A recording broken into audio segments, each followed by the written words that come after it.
There we go. Now it's all working. Sorry about that, guys.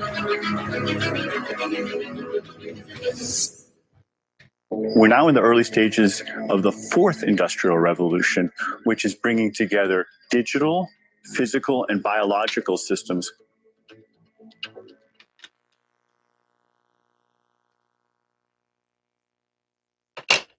One of the features of this fourth industrial revolution is that it doesn't change what we are doing, but it changes us. And eventually AI won't just model the low level what the shape is, but it'll model the cell and the organ and the organism.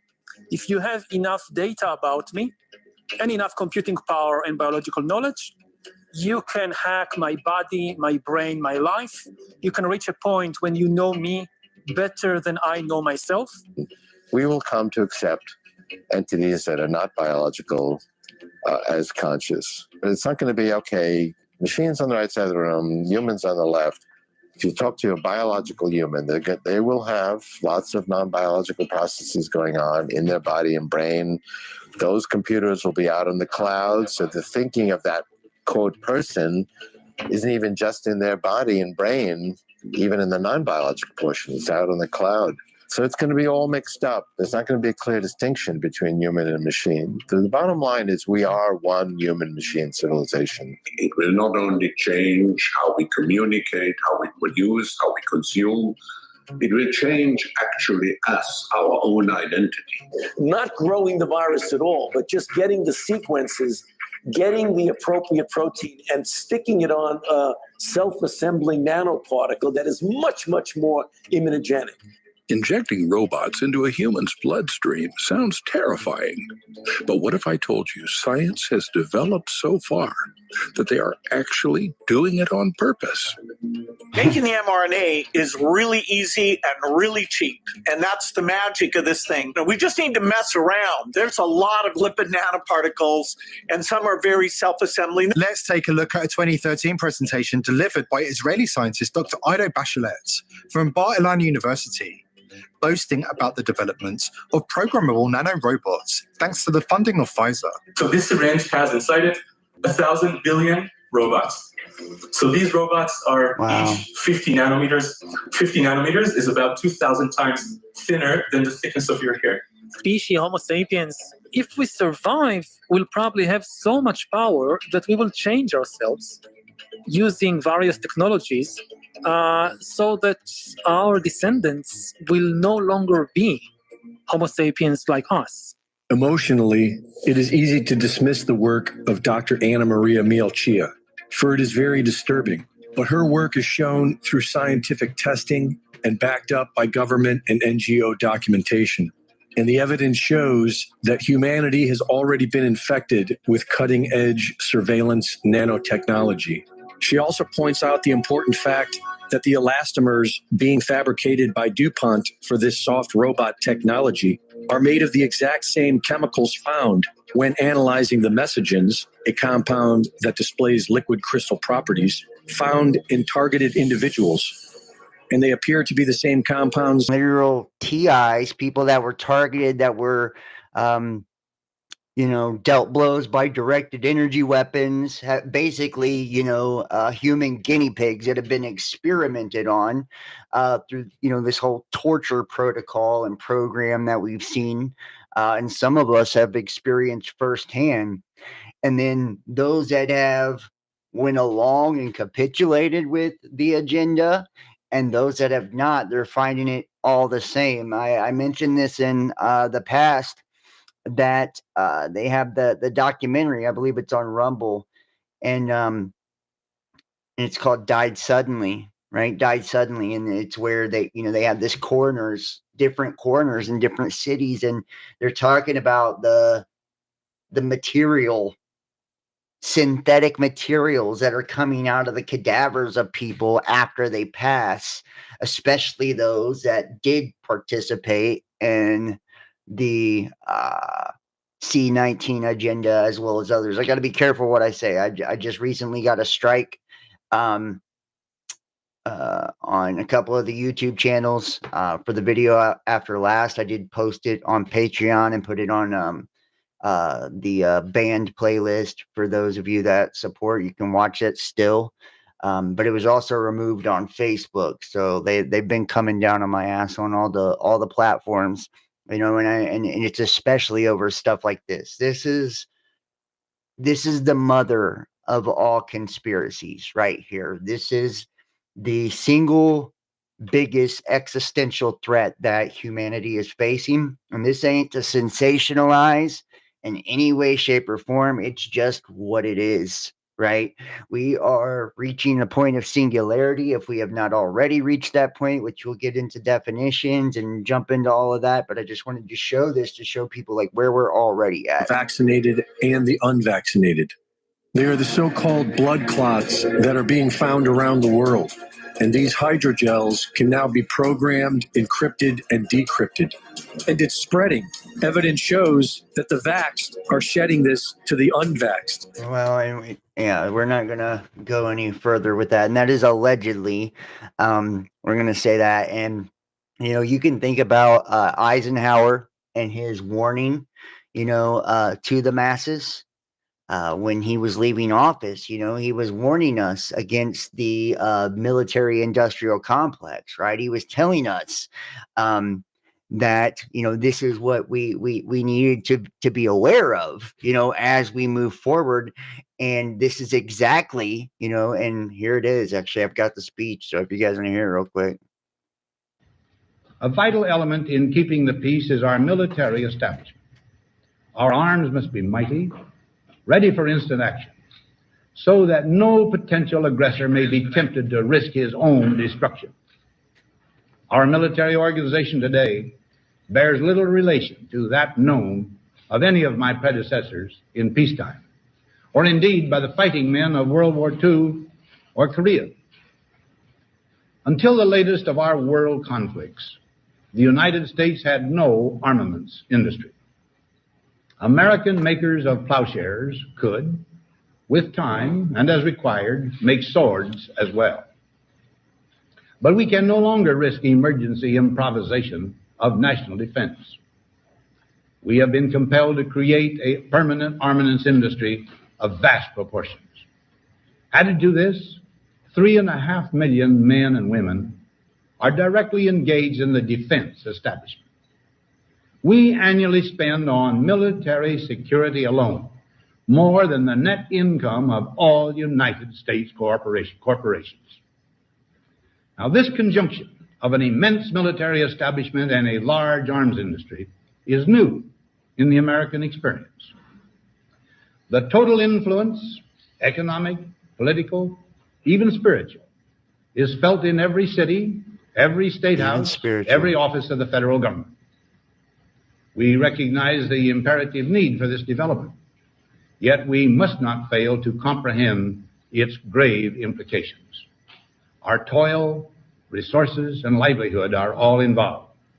So is the very structure of our society. In the councils of government, we must guard against the acquisition of unwarranted influence, whether sought or unsought, by the military-industrial complex. The potential for the disastrous rise of misplaced power exists and will persist. We must never let the weight of this combination endanger our liberties or democratic processes.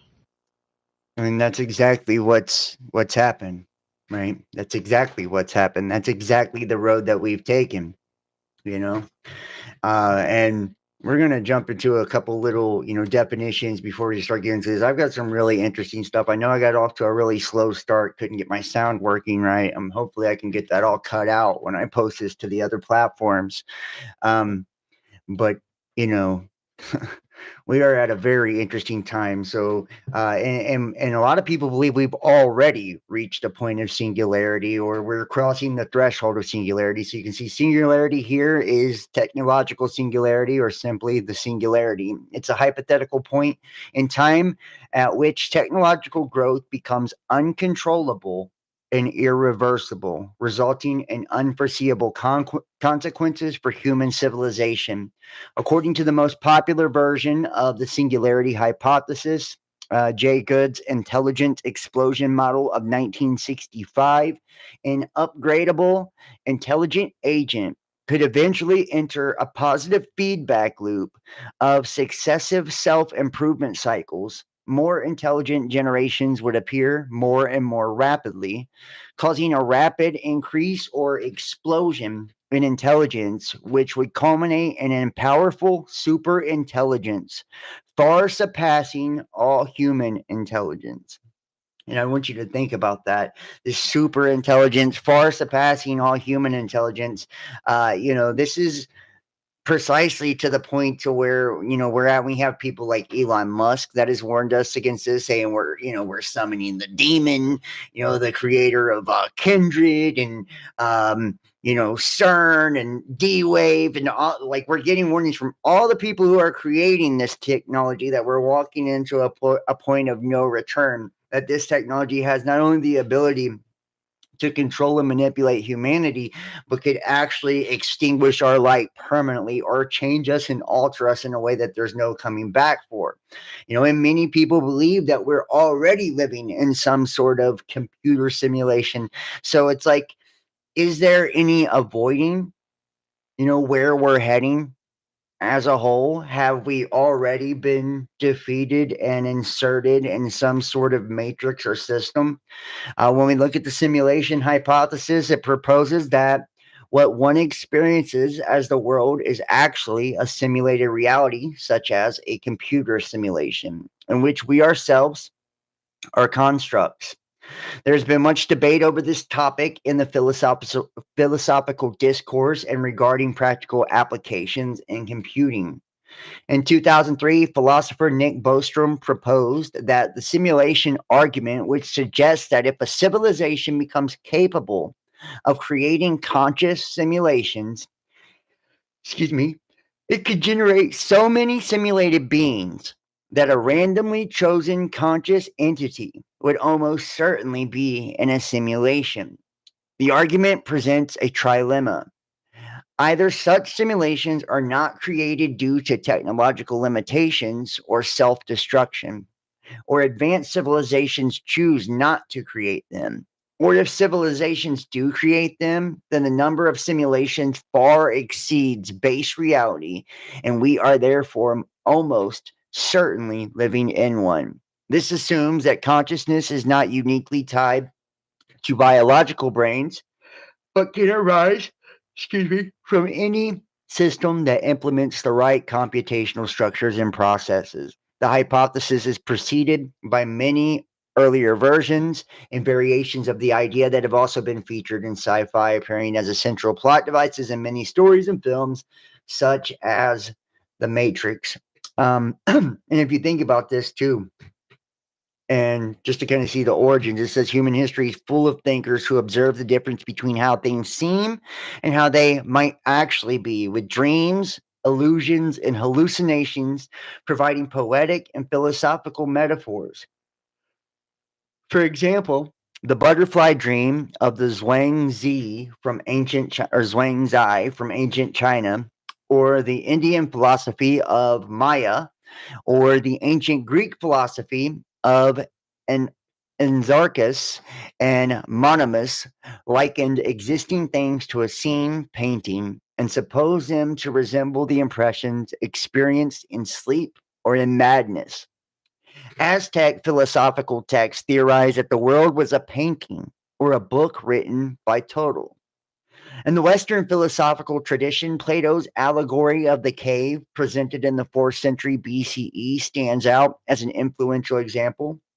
Rene Descartes' evil demons philosophically formalized these epistemic doubts to be followed by a large literature with subsequent variations like a brain in a vat. In 1969, Conrad Zuse published his book, Calculating Space on an Automata Theory, in which he proposes the idea that the universe is fundamentally computational, a concept which became known as digital physics. And you know what? So you can see, like, in Plato's cave, living in a reality where we're merely only seeing the shadows on the wall, it's like that's the only thing that we would know. And if we have been restricted by some sort of technology, if we are living in some sort of matrix, some, prison, illusion, or trap, we wouldn't know, because we're born into it, right? And when you're born into a prison that you can't smell, taste, or touch, you have no idea that you're a prisoner.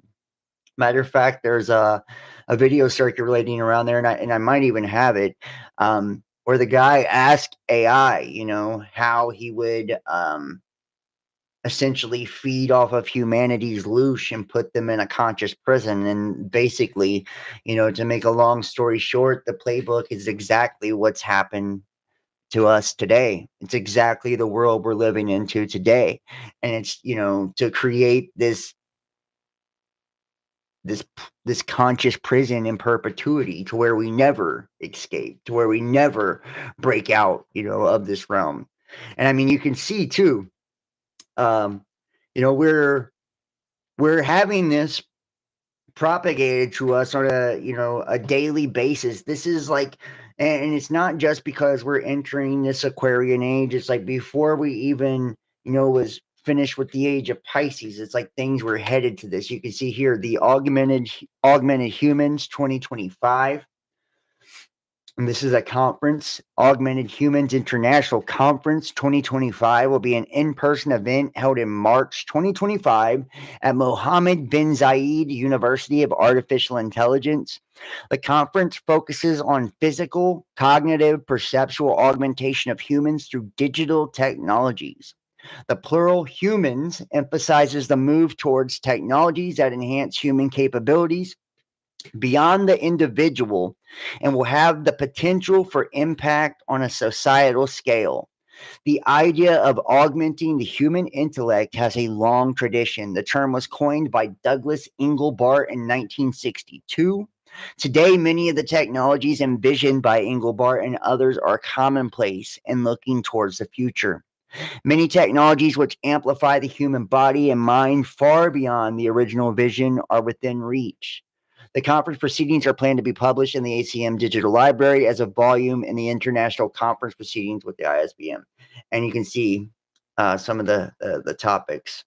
Augmentation of human health through digital technologies, augmentation technologies for aspects of life, sleeping, eating, augmented virtual and mixed realities, sports activities, bionic systems for amplification and augmentation of human abilities, brain-machine interfaces, co-robot for human augmentation, digital technologies for physical, cognitive, mental, and perceptual augmentation, exoskeletons, and assistive devices for amplification of human physical strength and physiological sensing, implanted technologies and interfaces, sensing for context awareness, sensors for actuators for smart artifacts and smart textiles, supernumerary robotic limbs, technologies to improve human experience and to reduce stress, telemanipulation and teleexistence using robotic technology, and wearable computing, ubiquitous computing for augmenting human capabilities. You can see like all of this. It's like we are literally, this is on an international level. Like, this is mainstream. This is the direction that we are being pushed, as a whole, as a species. And it's becoming incredibly commonplace, and all these technologies, they're not far out of reach. They're already being developed or already in our everyday lives or already in use in some way, shape, form, or facet. And it's like we're truly living in the future. And I can show you here.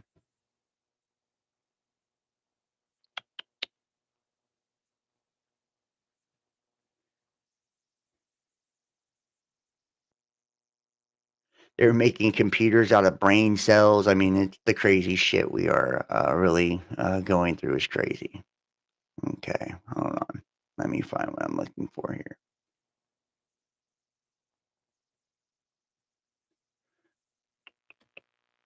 I think this is it.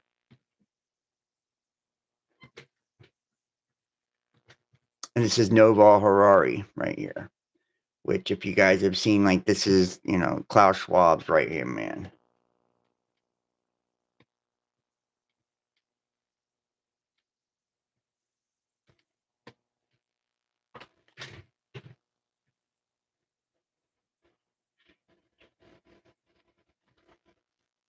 If we want to stop this epidemic, maybe this is what convinces people to accept, to legitimize total biometric surveillance.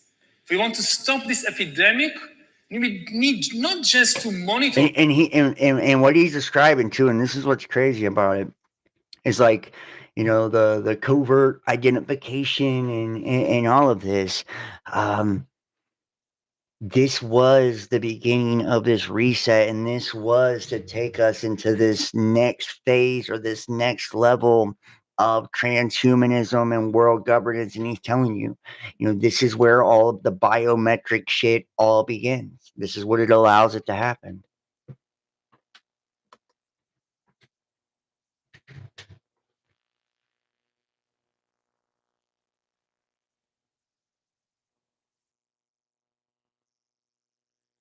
COVID is critical because this is what convinces people to accept, to legitimize total biometric surveillance.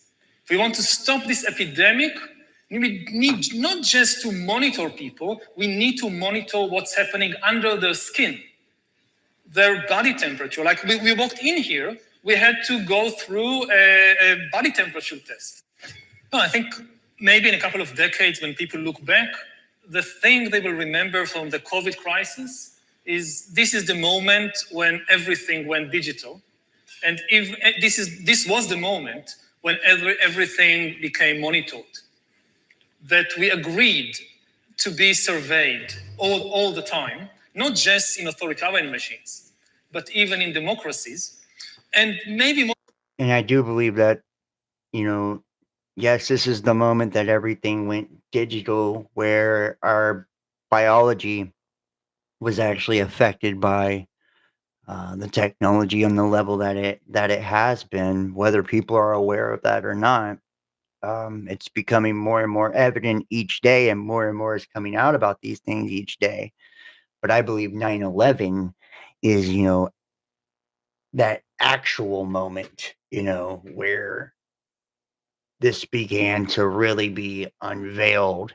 Um, you know, because that's what allowed for all of the laws to begin changing, and the Patriot Act and the NSA, and the surveillance and spying, and all of the things that led up to this major reset and COVID taking place, and then things shifting, and from the Internet of Things to the Internet of Bodies, and where we are now, where it's like after this has all been wrapped up, now it's like we're punching the gas and going, we're going head first, into the future, into this direction. It's like,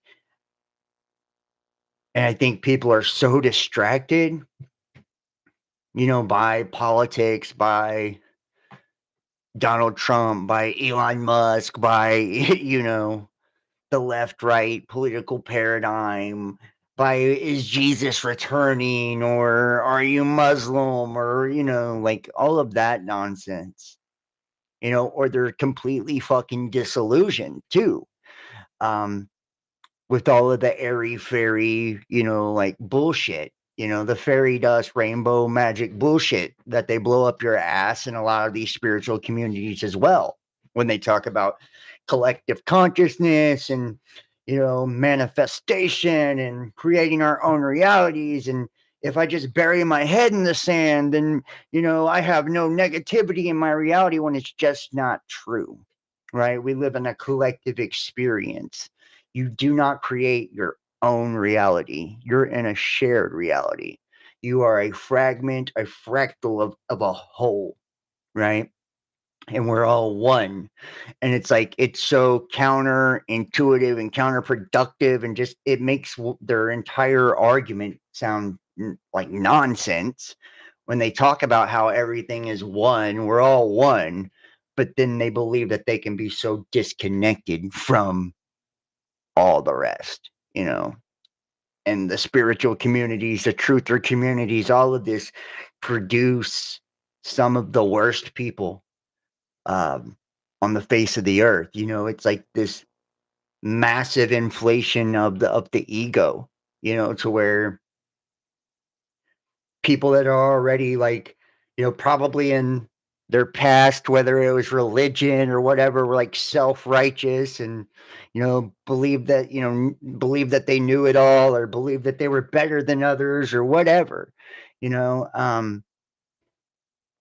have this super inflated sense of self and super inflated sense of importance, because now they believe that they're the elites and that everyone else is just sheep and sleeping and dumb, and the same ideologies that those who belong to the mystery schools and secret societies believe, right? That all the rest are just profane, dumb animals, non-player characters, right? Soulless beings, NPCs, right? You could ascribe a million different variations of the same thing, and then they all adopt this attitude of what they label as self-love, but it's really actually not that as well, right? It's selfishness and service to oneself only. And this is the same thing that people have always done. They've always done, whether it's taking religious or religions and like picking and cherry picking the Bible verses and the rules that you want to follow, or bending them and twisting them to fit your opinions, your beliefs and ideologies. And how many different people do this on so many different fucking levels, right? Where they'll take religions and say, oh, well, obviously it's just white people that they're talking about. Like, white people are the gods and white people are the original race, or it's black people. They were the gods and they were the original race, because they're, it's like, this is what they do. This is what people do, and then our algorithms now feed this diluted, inflated sense of self. That's what happens. It's like the algorithm becomes this echo chamber and reinforces this fucking derangement. There's no opposing beliefs, and if there is, it's complete polar opposite, because everything's now pro. It's like anti and pro now. There's no moderation, there's no middle ground, there's no neutral. You're either completely for or completely against, no matter what it is, whether and we've all collectively separated ourselves and labeled ourselves into these collective groups, these specialized groups, because we all want to feel some sense of being special or superiority. And it's wild. It's wild. I can't tell you how many, whether it's the Black Israelite movement or white supremacist or whatever, like you could go on and just name the different groups, and those are extreme versions of it, but you see it everywhere, right? You see it everywhere and in every way, where we're constantly trying to find a way to justify our our right to be selfish, our right to serve ourselves over others. And transhumanism to me is going to be so effective, because it's playing exactly on that. This is the beast system unfolding, right? Like, can you imagine, designer babies, gene editing, CRISPR technology? Everybody can pick out their baby before it's born and have a super athlete or a super genius or, a supermodel, whatever, right? Super, right? Or have the ability through augmentation and, using different technologies to expand the bandwidth of their mind and enhance their human abilities. And, you could just really see this taking off. and people, and because we've all fallen for all of these agendas so much, right? The mind control is so powerful. We've all been duped, whether people want to admit that or not, we have. And it's powerful. We've been conditioned and we're programmed constantly. You're always being programmed, no matter what you're doing, whether you're listening to music, you're watching television, you're watching movies, you're online, doom scrolling, it doesn't matter. You're constantly programming yourself, and it's like it's up to you what you choose to program yourself with. You choose what you're going to program yourself with. And like we fall for this idea that we're fallen, that we're flawed, that we're not sufficient the way that we are, that we're not good enough the way that we are as a species. Everybody feels this constant need to protect ourselves from each other, whether it's, and I could give you a million examples, of people,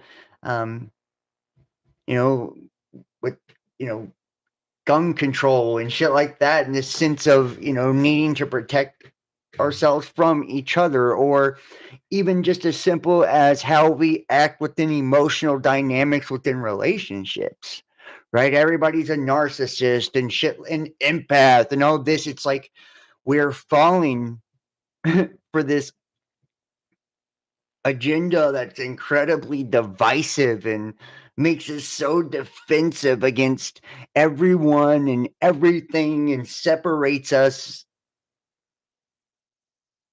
on every single level, and technology is always there to offer us the solution. Most importantly at all, this was the moment when surveillance started going under the skin. The biometric sensor. It's the thing, it's the gadget, it's the technology that converts biological data into digital data that can be analyzed by computers. And having the ability to really monitor people under the skin. And imagine, too, the amount of control that can be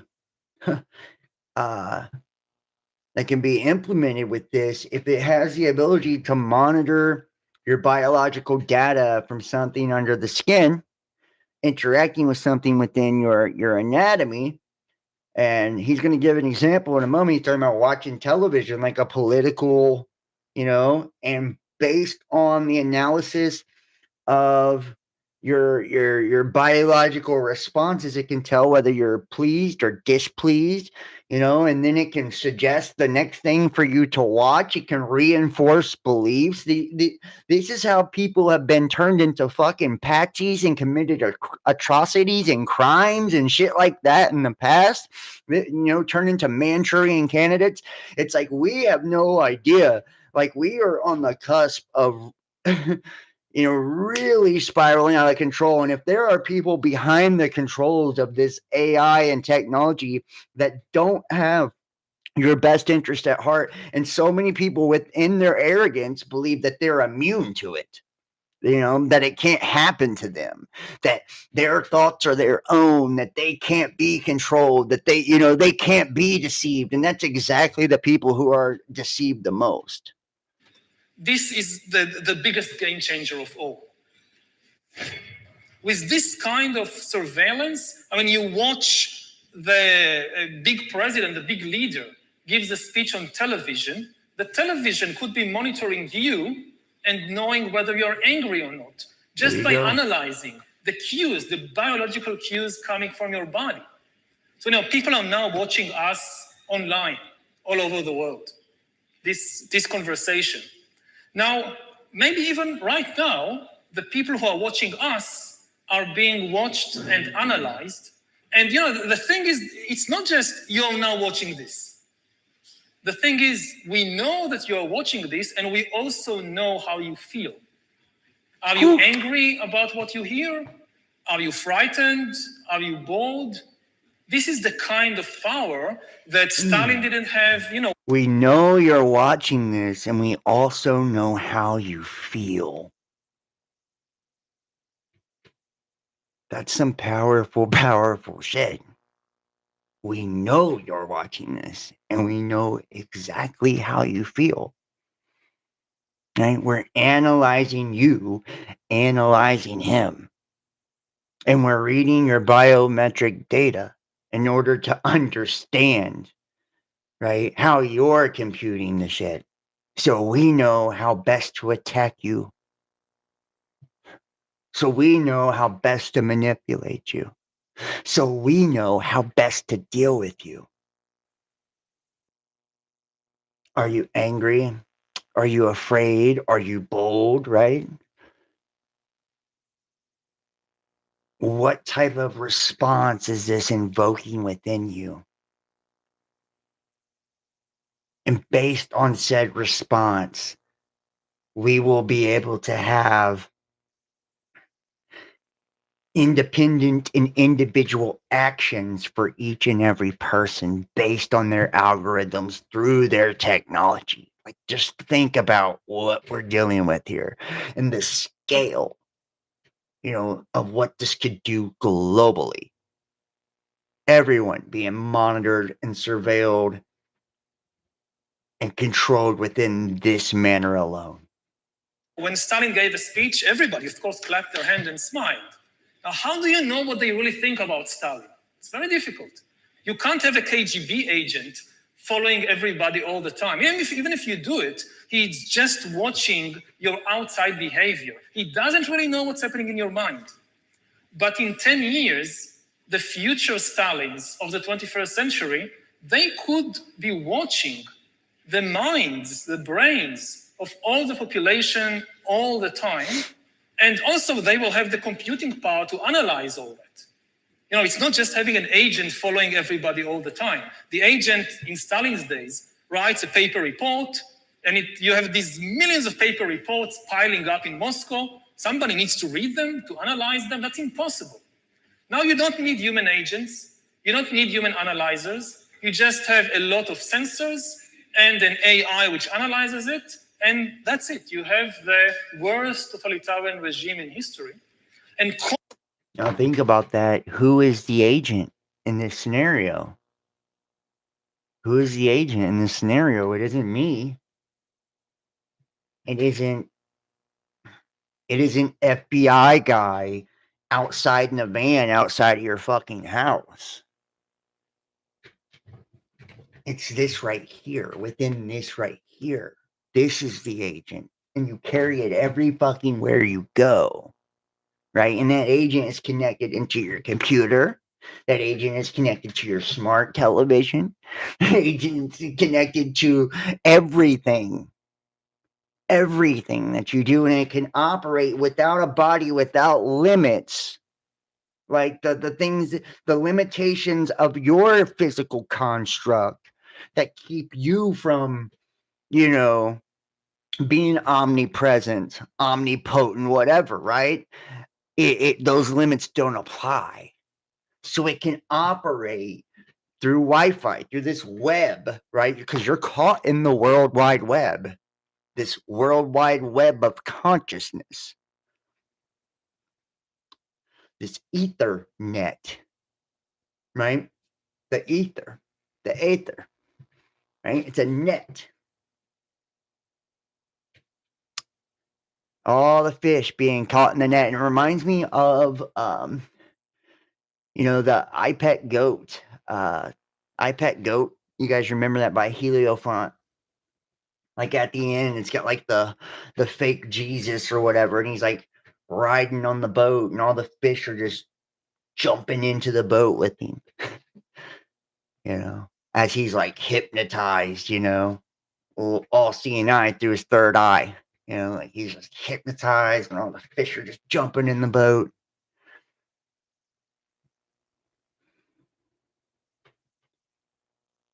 That's what it makes me think of. Like nobody has to they don't even have to cast anything out anymore. You catch yourself for them. You hook yourself for them. You program yourself for them. You incriminate yourself for them. You eliminate yourself for them. The agent is in constant operation through every sensor of every piece of technology that not only you don't even own them all, but it's operating through every technology everywhere. And now it's not just an internet of things, it's an internet of bodies as well. Right? And they can shut your fucking operating system down anytime they want, especially if you have ingested the graphene oxide and things like that. Right? Remember what graphene oxide is and its magnetic properties and where the magnetic pole of your body is. It's your pineal, which is that spiritual, that conscious antenna that's receiving that signal from source. You know, it's the destruction of that antenna, so you can no longer receive that signal. The signal's then hijacked through 5th generation technology, right? This millimeter wave that penetrates, the physical anatomy, that has the ability to make water molecules rotate. Remember, you're 70% water. The Earth is 70% water.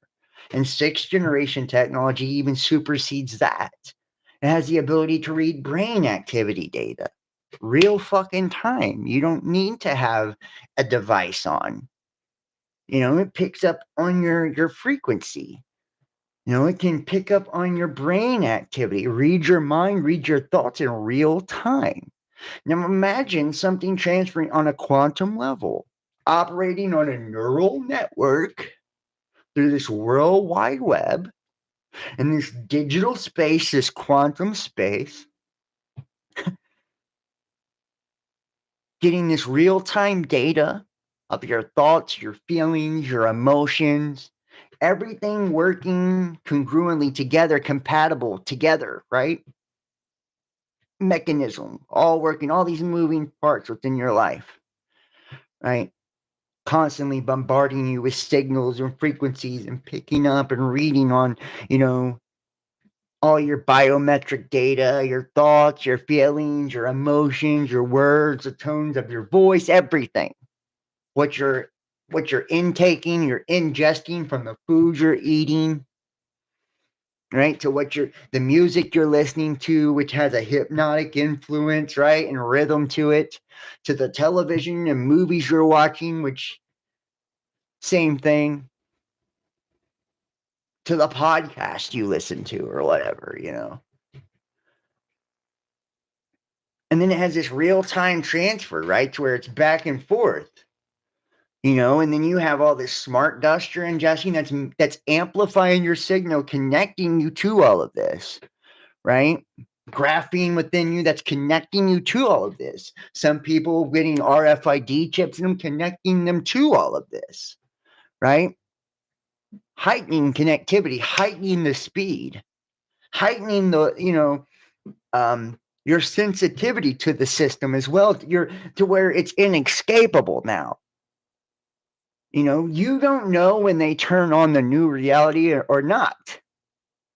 Remember, all reality is our perception of different electrical signals and impulses through our sensory system, right?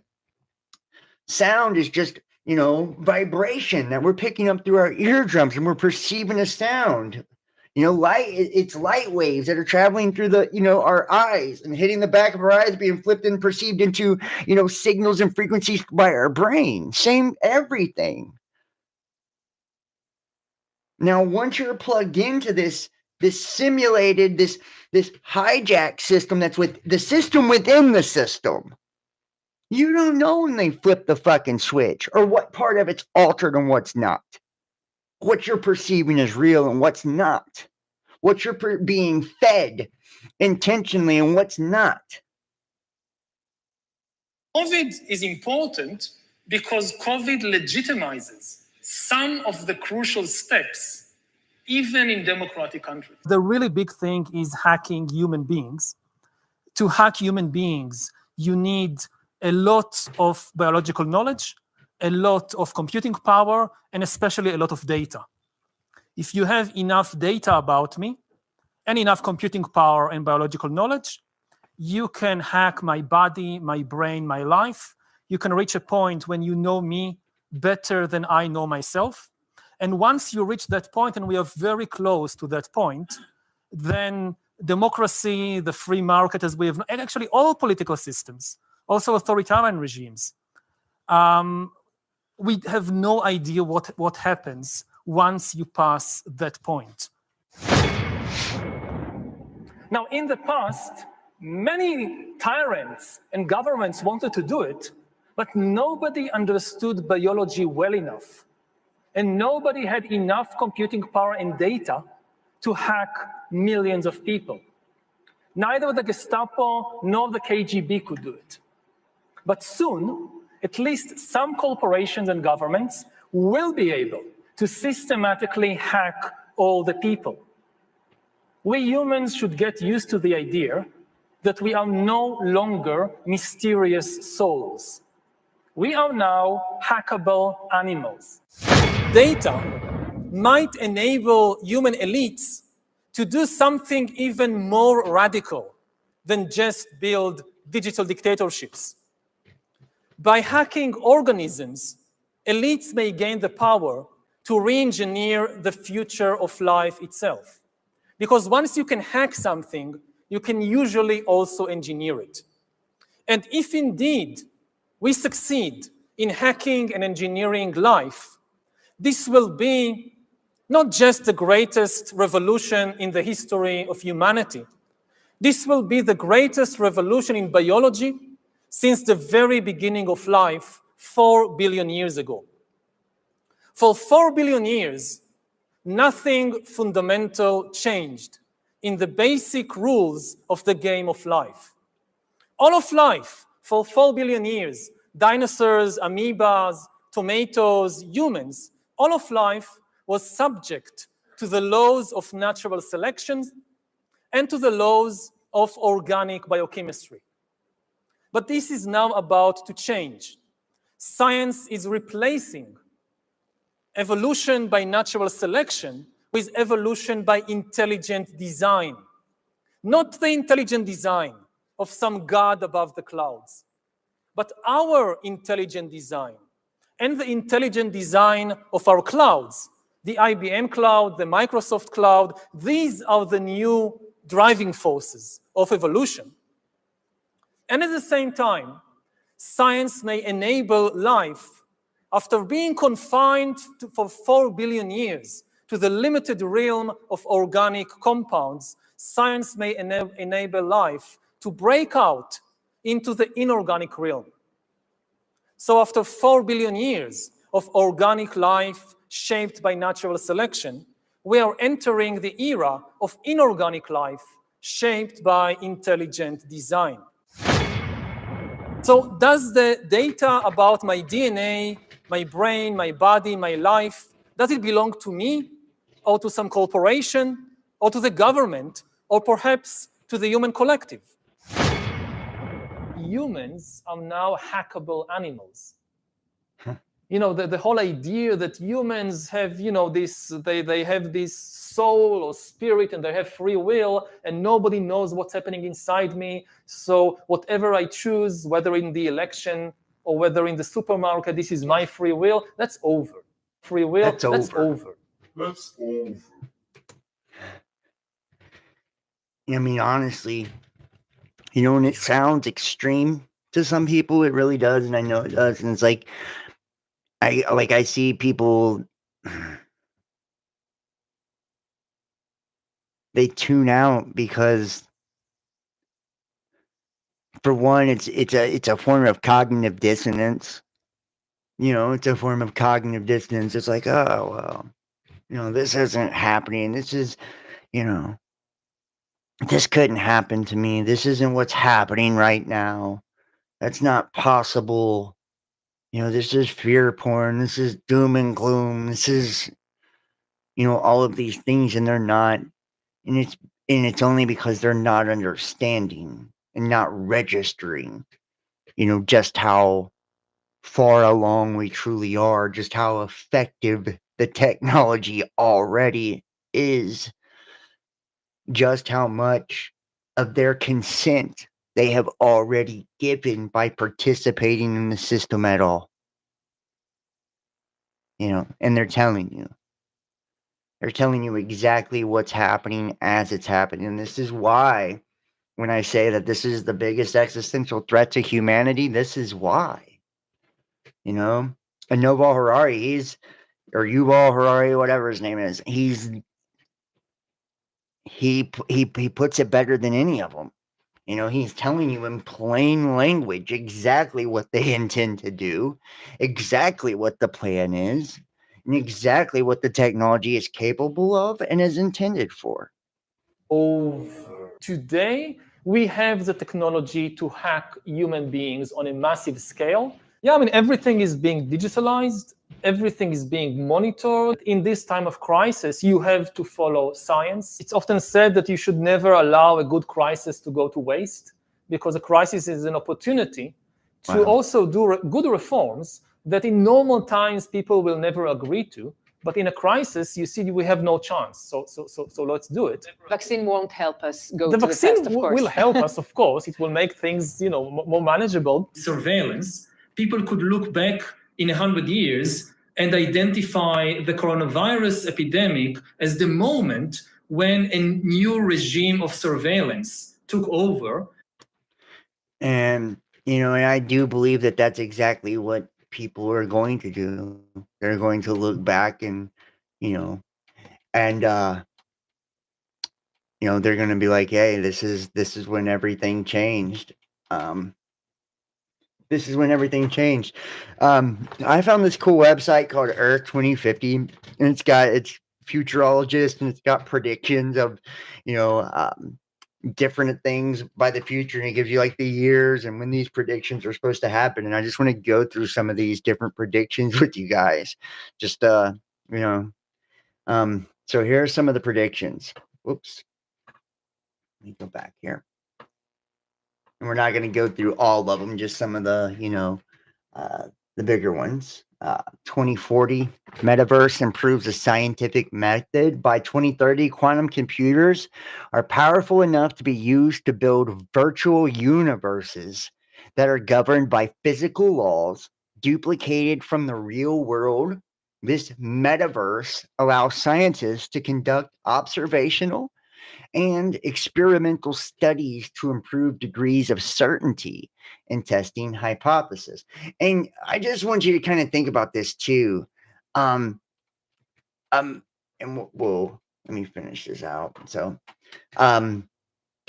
testing hypothesis leading to safer, inexpensive, more accurate, and quicker experiments that normally would require live test subjects. For example, pharmaceutical drugs being tested for safety and efficacy, normally requiring clinical trials with thousands of participants taking many years against the general population, can now be tested much faster in the metaverse using virtual cells, tissues, and organs personalized to specific individuals based on their unique genetic profile. Not only does science benefit from the metaverse, but also engineering as well. New concepts in construction and space development can now test concepts for viability in virtual space with the same universal physical law simulated in a virtual environment, creating a much less expensive and time-consuming method to ensure the safety and viability of a project. And think about this: when they create these metaverses and these alternate realities and these alternate universes in which people are living in them, how long before the people living in the alternate realities are no longer allowed to be experimented on because they're considered alive, or they're considered as people or consciousness, or whatever? Or how long before people completely live their entire lives in alternate realities in these virtual spaces, whether they're born into it and having no clue from birth that they live in one? And I'm sure we will probably see something like that, different experiments where people live their entire life in some virtual space. But also, you see how it says that they could actually create experiments. It would take years, And it can be tested much faster using virtual cells, tissues, organs, and personalized to specific individuals. So they create biological weapons that are personalized based on your specific biology in a virtual space to know what it could do to you, or let's say races of people or ethnicities of people. So I mean, like, this could go to a very dark place very, very fast, right? We have gene libraries preserve DNA to hedge against mass extinction by 2030. And here we go. Gene libraries. Pick up on this. By 2030, humans organize an effort in an attempt to build a comprehensive gene library, collecting and categorizing species from all of Earth's biological kingdoms to preserve their legacy for future resurrection in case of mass extinction. The DNA is collected and the DNA code transcribed onto metal plates submerged in oil, preserving both the physical DNA strand and the genetic code itself in case the physical DNA is ever lost. The DNA code can be fed into a sequencer that polymerizes nucleotides into the specific sequence to recreate and build the DNA code to be fed into a template cell to essentially clone a new organism. It becomes a common practice for pet owners to preserve the DNA of beloved pets, especially that of a pet who have been spayed or neutered, by having their veterinarian take a DNA sample to get the DNA code preserved on a plate. And I want you to think about this. You could essentially create clones of yourself, different generations of yourself. You could never die. They could just print out a new fucking version of you every time something happens to you, or your pet. Every time your dog dies, you could just have a new version of the dog created. It's absolutely fucking wild. And see, and this is all shit that, we are on the cusp. And it reminds me of Superman, right? In Superman, Kal-El, which is Clark Kent, his dad or whatever, and his and mom, their planet's, Krypton or whatever is, being fucked up by a weapon, and being destroyed. And they basically take, the genetic code of all the people, because they're no longer able to give natural births to babies and stuff on that planet. And they take it, the genes, and put it in Kal-El, all the genes basically in his DNA, and shoot his ass off to Earth. It's like we could have the same type of thing here, like a Noah's Ark, right? And it makes you wonder if that's exactly what Noah's Ark was, right? Was they took, a hominid and these extraterrestrials or ETs, which we can kind of get into some of that as we move forward here. Many people believe there's intradimensional entities, whether they're fallen angels, aliens, extraterrestrials, right, that have interfered, if you will, or helped, just depending on your perspective and point of view, with humanity and our genetics, genetically altering us and editing us. And that's why, and some people could say it's, our enslavement. You look at like the time after Marduk. I did a video on this. Everything after Marduk is like when humanity has taken a fall in consciousness. It's where we only use 10% of our brains, where 0.001% of the electromagnetic light spectrum, and we're basically blind to the entirety of the reality, where our telomeres have been altered and shortened. We can't live no longer than 120 years, so on and so forth. Many different things that it appears we have been genetically altered to hinder us, right? And not allow us to experience our full conscious and full physical, full spiritual potential as a being, and probably this is due to some enslavement or alteration to us, because you see in past cycles, in ages, religious texts and stuff talk about how humanity used to walk with the gods and these giants and all of this, so whether we are the extraterrestrial beings and we've altered ourselves and have descended from the ether as some conscious entity into the physical, and now we're going back up into the ether, and now transcending our biology and moving towards immortality. And that's why there's nothing new under the sun, because we've already created this. It's already happened, and there's only the now. We've created some quantum dimension. We've done something with timelines, or and a lot of people believe the grays and all of this are future humans coming back, because we can no longer reproduce the way that we do now.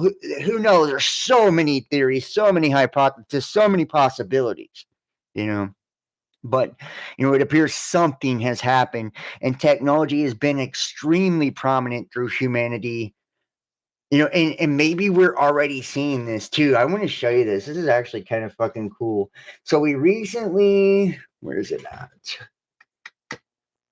And if you guys are watching on YouTube, or you catch this on Facebook, or wherever you catch this at, BitChute, whatever, make sure to hit the thumbs up and give this a like.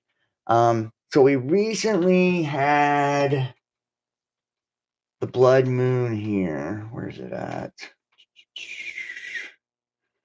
Where is it at? Yeah, right here, I think. No, that's not it. And we're going to look at directed energy weapons, all kinds of shit. Let me find this real quick.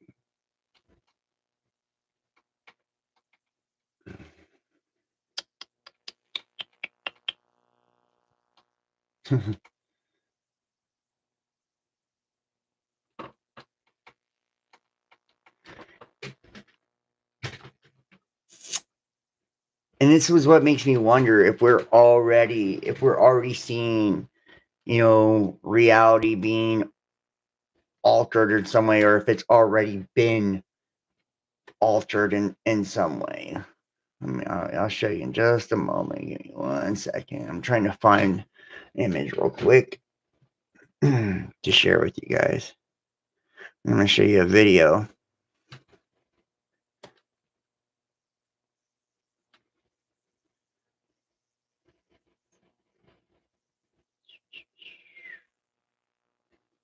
Okay, well, I don't know where the picture is at, but I'll just go ahead and show you guys a video. So this last recent eclipse that we had, I'm going to show you this. I posted this on my Facebook here.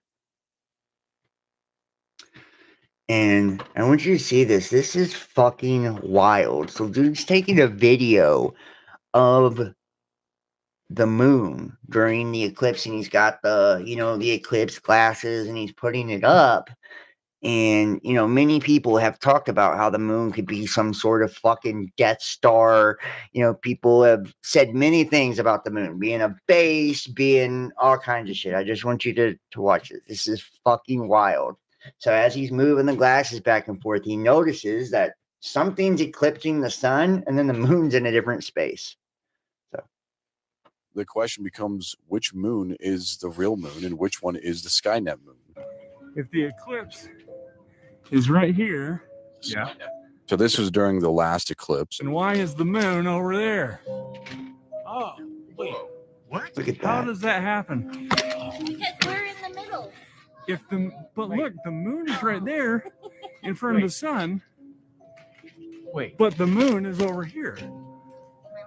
Why is the moon right there if it's supposed to be in front of the sun? Here, I'm using these right here. That's insane. Do you see that? If the moon is right there in front of the sun, then why is it over there? I'm gonna Google that. It's a conspiracy, dude. How's it over there? They're trying to force feed us all this truth. Whoa. I'm telling you, you take it in. You take it all. Whoa, the fish is actually getting fat. Look at that. It's actually it's gonna bust. That's what's and if you think about that, it's like, is there already some sort of illusory reality or some holographic reality being superimposed over the reality we're already existing in. Or it's like, think about the Mandela effect and people remembering things differently and all of this, like, have we already started to see some experiential shift into another simulation, or like, as a new paradigm being created by AI?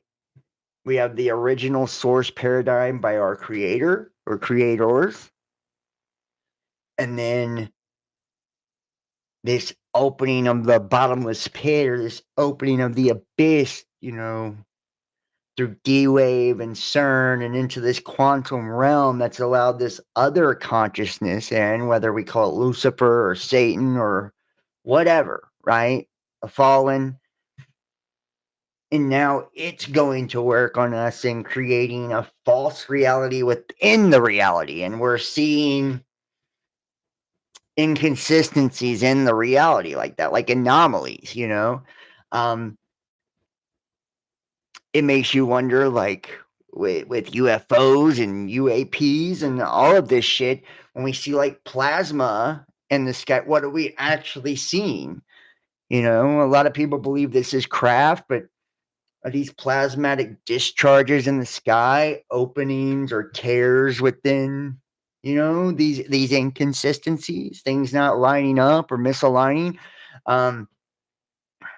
Seeing and what people believe, like, when they're thinking they're seeing like Planet X or Nemesis or all of this, are they really seeing that, or are they seeing like a double, of Jupiter, or a double of the sun, or a double, like, it's just really something to consider.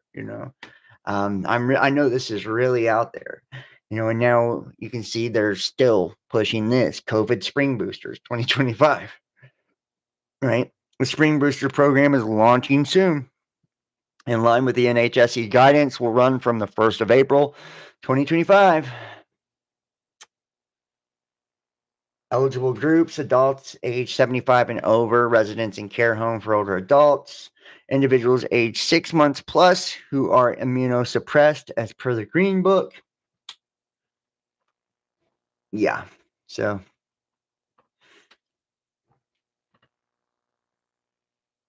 right, and you can see that right there.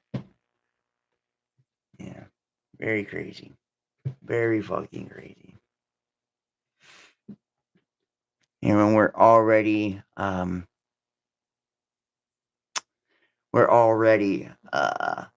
going into this totalitarian, police state. And you see here, free speech, please. Baptist pastors arrested and prosecuted in Northern Ireland for following an open-air sermon on John 3:16.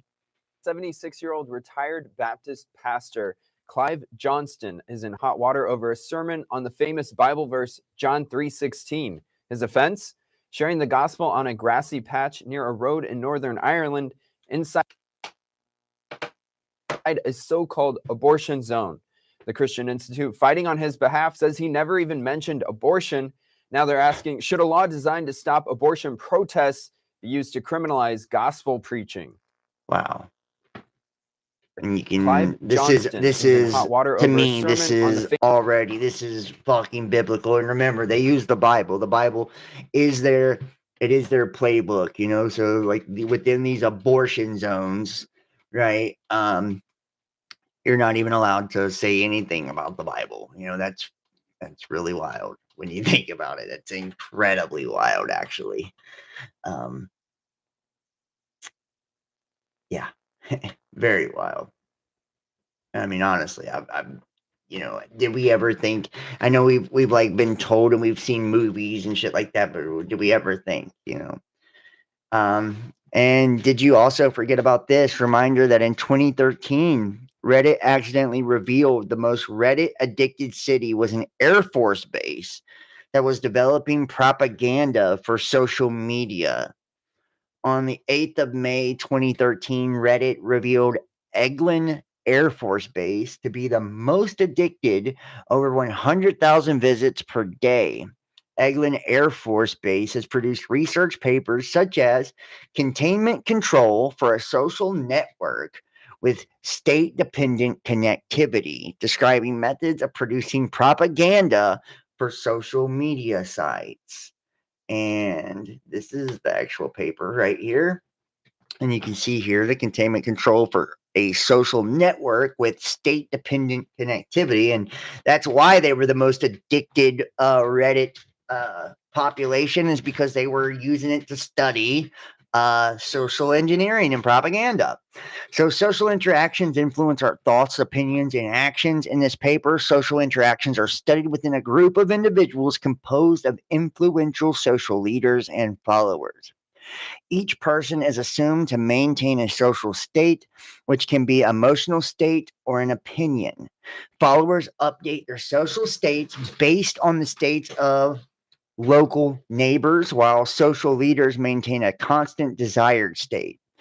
Social interactions are modeled as a general directed graph where each directed edge presents an influence from one person to another, motivated by the non-local property of fractional order systems. The social response of individuals in the network are modeled by fractional order dynamics whose states depend on influences from local neighbors and past experiences. A decentralized influence method is then developed to maintain existing social influence between individuals without isolating peers in the group, and to influence the social group to a common desired state, i.e., within a convex hull spanned by social leaders. This is crazy. And stability methods are used to prove a symptotic stability of the network functional order system. So when making decisions, forming opinions, individuals tend to communicate with parents, friends, or colleagues and take advice from social peers.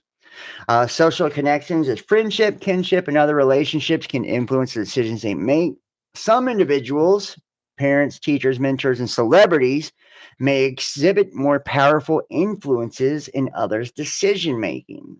And the underlying social network enables the influence to pass from influential individuals to receptive individuals. Containment control is a particular class of consensus problems for a comprehensive literature review of consensus problems in which follower agents are under the influence of leaders through local information exchange and a leader-follower network. In results such as 14 through 17, distributed containment control algorithms are developed for agents with intercontrol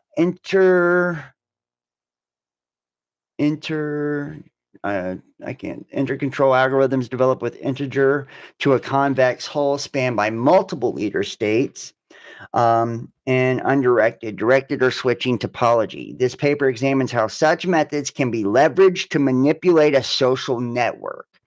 This work specifically aims to investigate how peer pressure from social leaders affects consensus beliefs. Examples given: opinions, emotional states, purchasing decisions, political affiliations, etc. Within a social network, how interaction algorithm can be developed such as the group social behavior can be driven to a desired end. How about that? Literally. That is fucking crazy.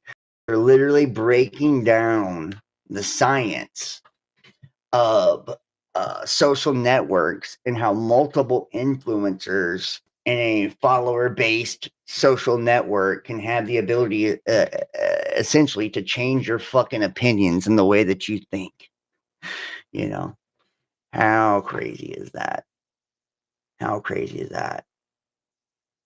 And it's like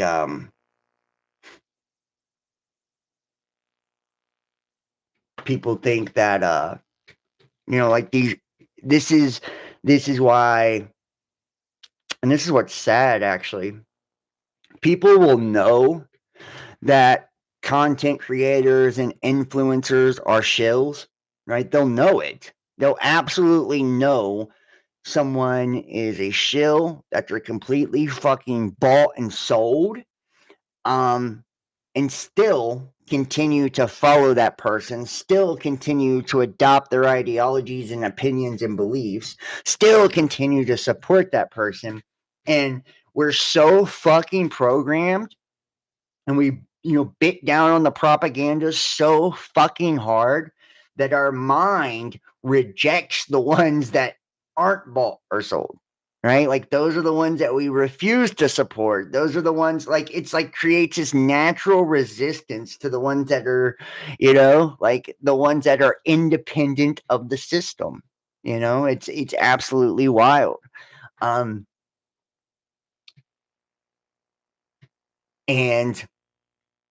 I can tell you, like, as someone who creates content, the algorithms reward you based as a creator based on your compliance with the system. So, like, on the platforms, one of the first things they do is they'll shadow ban you, right? Keep you from being seen as much and your exposure, or demonetize you. That way you can't financially grow and expand or make your living off of it, right? And then they'll start taking away from recommendations. That way you're not recommended to other people. So as long as you're creating the content within the guidelines, the parameters that they have set, right?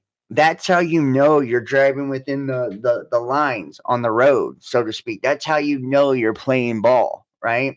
They have grading systems and everything on different platforms to let you know, like, green, red, or yellow, depending on how advertiser friendly something is, or, whether or not, it can be propagated to people, which obviously almost all of my content is not advertiser friendly, nor able to be propagated or recommended. I get in trouble constantly.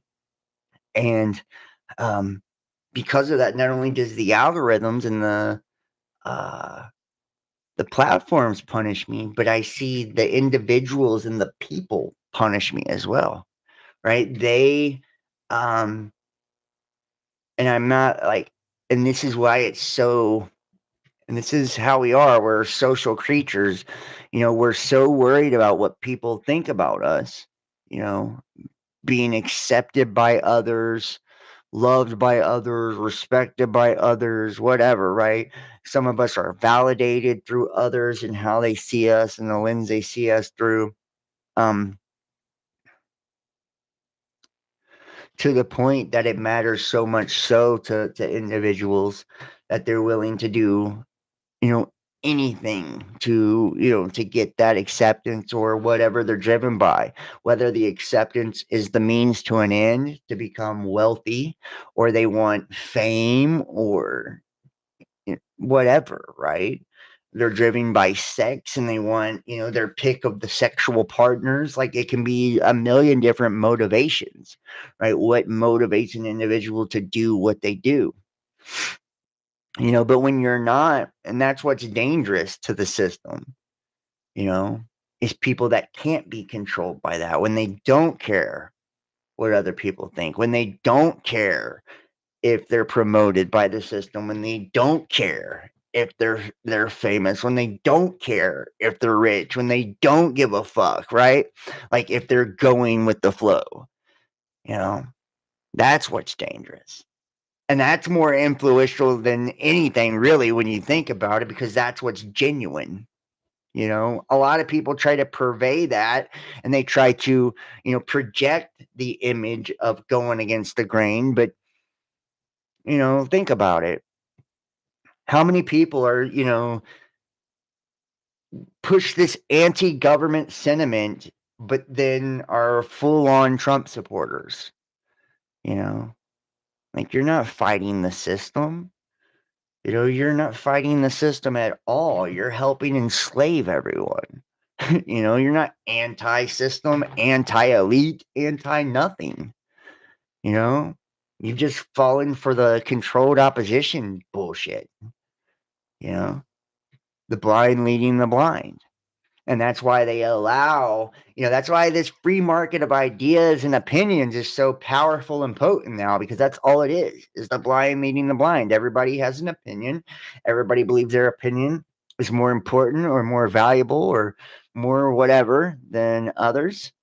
and not everyone, but most everyone. And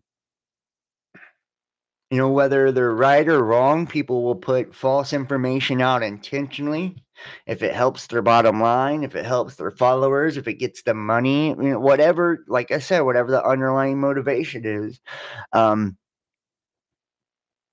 because, and just like the video just a second ago where they're filling the fish up with water, it's just like they're oversaturating things. That way you can't tell what's real and what's not. You can't tell who's genuine and who's not. You don't know, who to support and who not to. It's like, well, everybody's just a grifter now. Everybody's just a shill now. Everybody's just fake now. So it's like you support no one. You get behind no movement. You do nothing.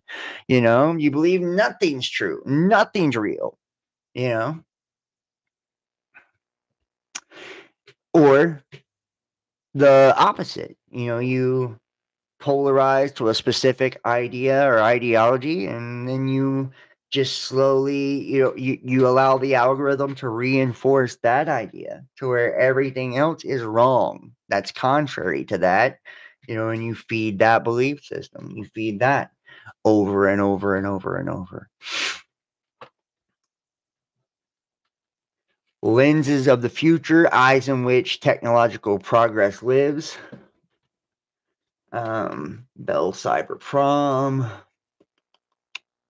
Cybernetic implants. Interesting. We'll do a couple more of these future predictions. Just going to kind of go back and forth here. I've still got some more videos and documents and everything. 2030, Belarus will see the launch of Bell Cyber Prom, the first factory for the production of cybernetic implants, symbolizing the country's technological leap. This enterprise marks a new chapter in the history of Belarusian industry, focusing on creating innovative solutions to improve the quality of life and work for citizens. Bell Cyber Prom develops a cybernetic implant initially aimed at supporting and developing the country's agricultural sector, which plays a key role in the economy. Among the factory's developments are implants that enhance physical capabilities, allowing farmers to work more efficiently and tirelessly, which is critically important in the context of prolonged field work. These devices help reduce the risk of injuries and provide the ability to control agricultural machinery using mental commands, significantly increasing labor productivity. The product line also includes sensory implants designed for monitoring the health of animals and plants, providing farmers with accurate data about the condition of their farms in real time. These devices can analyze microclimate, humidity, soil composition, and many other parameters, allowing for optimized crop and livestock care processes, minimizing losses and increasing the efficiency of agricultural production.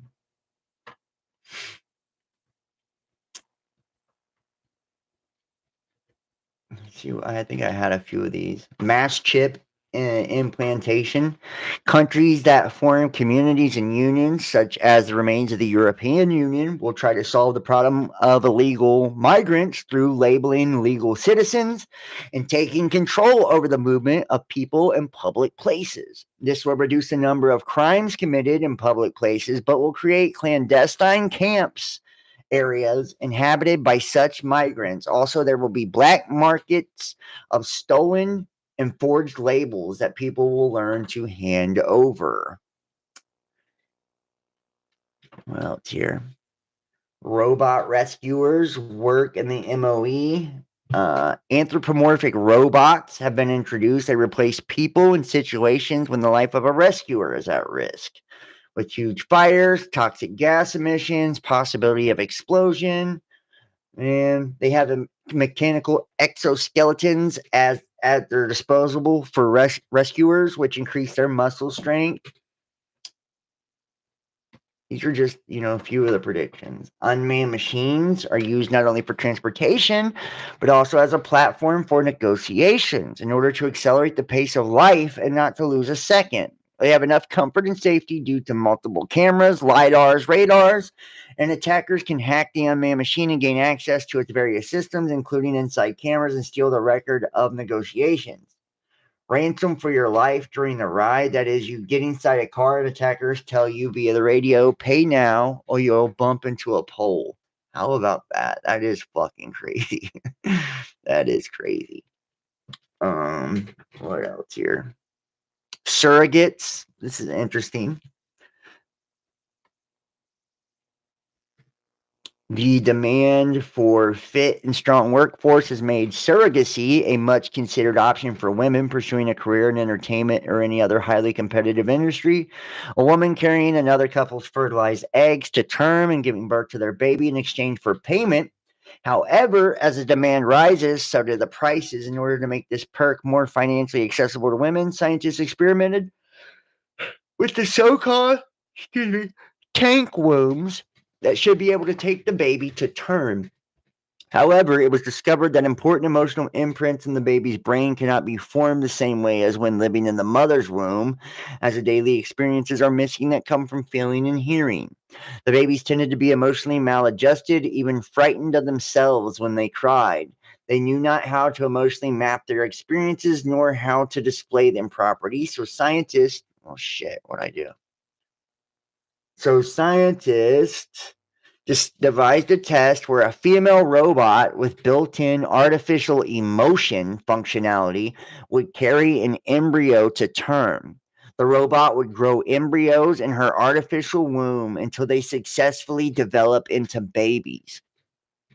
While exercising and going about the daily routine, such as talking to people, singing, dancing, and solving problems, all while being susceptible to artificial induced cravings, emotional outbursts, and mild stress. The baby will become familiar with its new world through the carrier and begin to internalize these emotions and experiences in its mind. The first AE robot giving birth to a human would be named Maria, an allusion to the Christian story of God sending his son to be born through his own virgin creation. What the fuck, bro?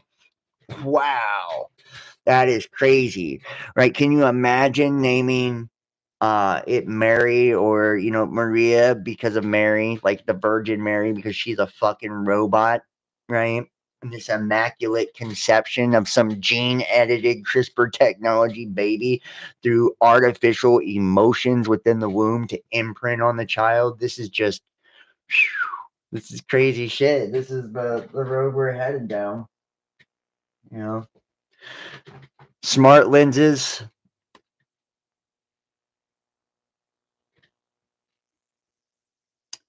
All existing gadgets, smartwatches, telephones, fitness trackers are united according to their functions in a single device. Besides, they can transmit images to the retina, and the user of sense to work in a single communication device eventually becomes dependent only on the energy of the human body and does not require any additional chargers. So using the human body to energize gadgets. Virtual travel, yeah, well, kind of picked up on that. That's pretty crazy. That is pretty fucking crazy right there. And where are we at with this? The AI Governing Alliance. We're going to look into this in just a minute. This is the World Economic Forum, committed to fostering inclusive, ethical, and sustainable AI. We are driving change across the industry. And if the World Economic Forum is doing it, it's got to be a good thing. We drive value and innovation, ensuring that AI adoption enhances human capabilities and promotes global prosperity. Our work delivers practical impacts, empowering communities and industries, streamlining governments, and accelerating societal and technological advancements. Our work goes beyond governance, driving innovation and practical impacts across industries. We leverage diverse expertise to address the multifaceted challenges of AI, ensuring it enhances human capabilities, fostering inclusive growth, and promotes global prosperity.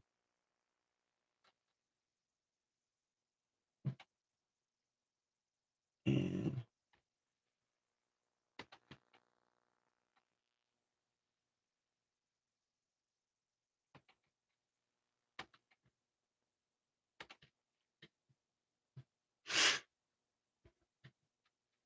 Yes, we really did. It seems that subsonic weapons were used on the crowd in Belgrade, Serbia yesterday evening, making people react like some kind of magic attacked them.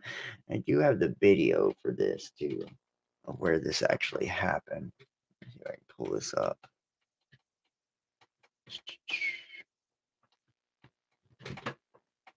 You can see here public outrage shown in historic Belgrade protest. Hundreds of thousands marched through Belgrade as protests intensified against systemic corruption in Serbia, demanded justice after a train station collapsed, killing nearly 15 people. Now watch this.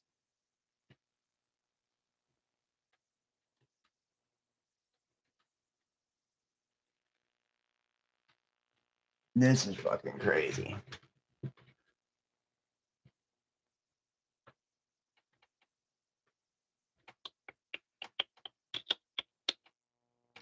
I think it's this one right here. Right here, yeah. Watch them. You see them sitting in the crowd here, and then all of a sudden they all just fucking freak out.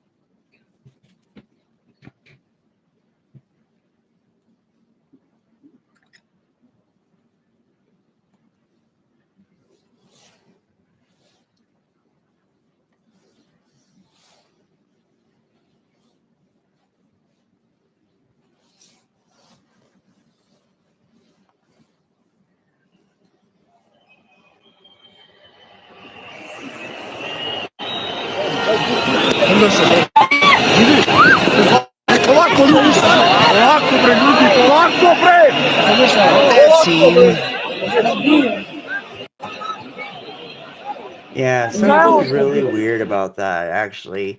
Why is everybody during this protest? Is this like a moment of silence for the individuals that passed away? Is the only reason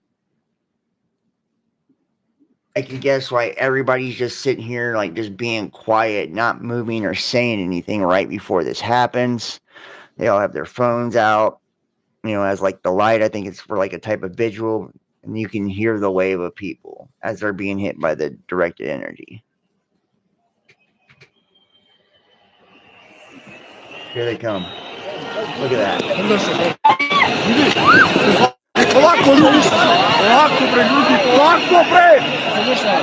And they're there protesting. They're there protesting because their government fucking, collapsing shit and killing people.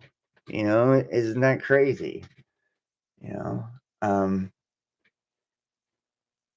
Very crazy.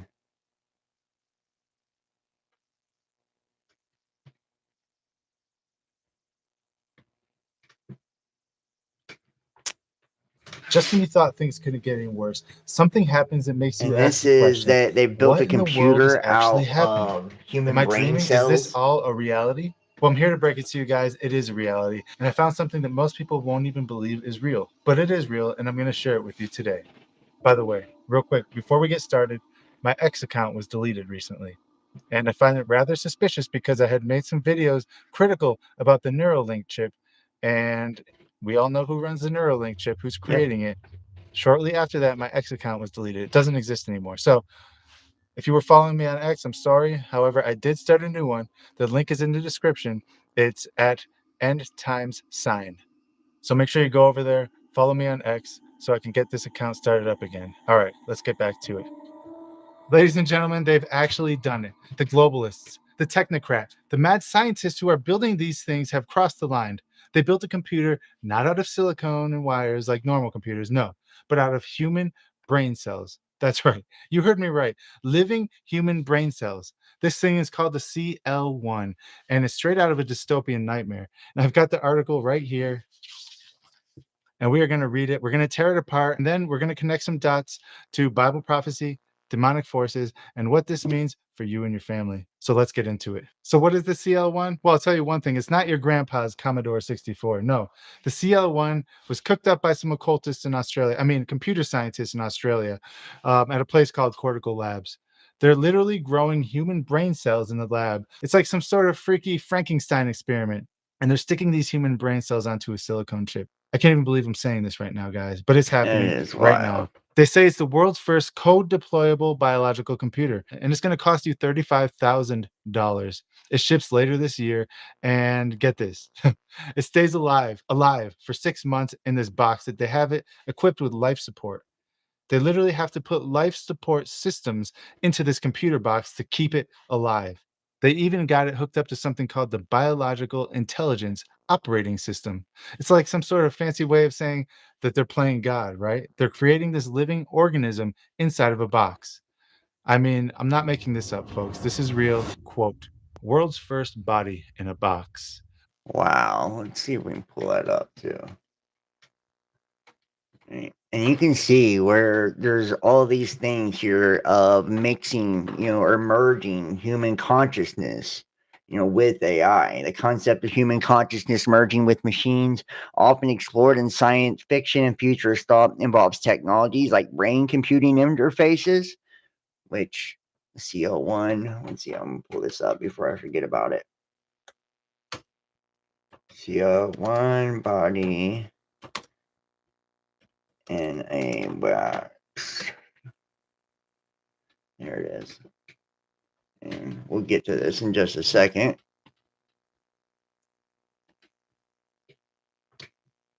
And involves technology like brain-computer interfaces and potential for mind uploading to create a hybrid human-machine consciousness, raising philosophical and ethical questions. Here's a deeper dive into the topic. The idea of merging human consciousness with machines. BCIs like those developed by Neuralink. So there's your, Neuralink is one of them, aim to create direct communication pathways between the brain and external devices, potentially allowing for mind-controlled technology and enhanced cognitive abilities. Mind uploading and digital consciousness. This concept involves scanning and replicating the human brain's activity into a digital format, potentially creating a digital consciousness that could exist independently of the physical body. The singularity, this term popularized by futurist Ray Kurzweil, refers to a hypothetical point in time when technological advancements, particularly in AI, become so rapid and transformative that they surpass human intelligence and lead to a fundamental shift in the nature of humanity. Transhumanism, the philosophical movement, envisions humanity's future as a state of technological enhancement, including the possibility of merging with machines to overcome the biological limitations and enhance capabilities, enhance cognition and abilities. Merging with machines can lead to faster processing speeds, access to vast amounts of information, and the ability to perform tasks beyond human capabilities. Immortality and extended lifespans. If mind uploading becomes feasible, it could potentially offer a path to immortality, or at least to a form of digital existence beyond the physical body. Ethical and philosophical questions. It asks what it means to be human. The blurring of the lines between human and machine raises questions about identity, autonomy, and the nature of consciousness. Who controls the merged consciousness? Ensuring individual autonomy and privacy becomes crucial when AI systems can access human brain functions, and the potential risks and the development of advanced AI and human machine interfaces raises concerns about the unintended consequences, misuse, and potential for AI to surpass human control. Examples of current research and development, we have Neuralink, Elon Musk company, in developing brain-computer interfaces for neurological disorders and potentially for enhancing human capabilities. Brain-computer interfaces for rehabilitation. BCIs are used to help with disabilities, regain motor functions, and communicate. AI and cognitive enhancement.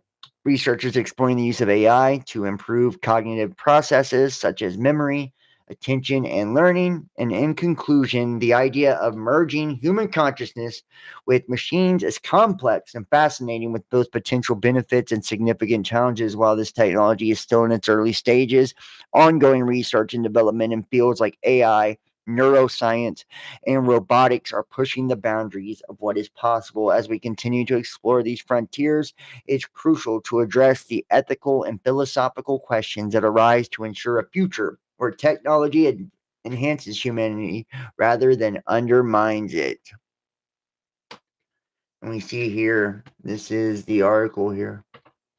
And the world's first body-in-a-box biological computer uses human brain cells with silicon-based computing. Cortical Labs said the CL1 will be available from June, priced at around $35,000.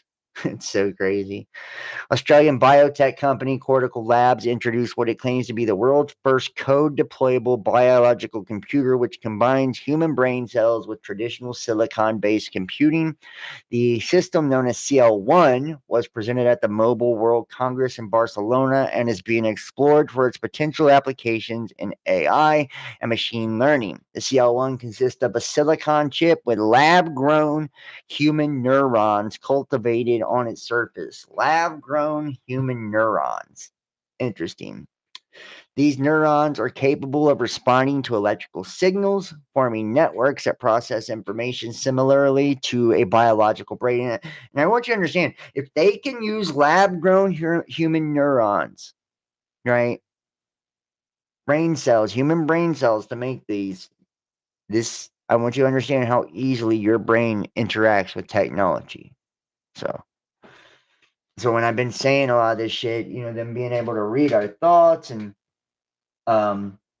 put information into our minds and, real-time data. We're, able to input, data into the system of the World Wide Web and these neural networks and all of this, and this data interface back and forth, and it be able to real time reflect back to us and even influence our decisions and document everything that we're doing, and like creating our own individual personalized algorithm or mind control system, or right, like it's not far-fetched at all when you see this kind of shit, right? Matter of fact, it's logical, and it's not just logical, this is the probable outcome.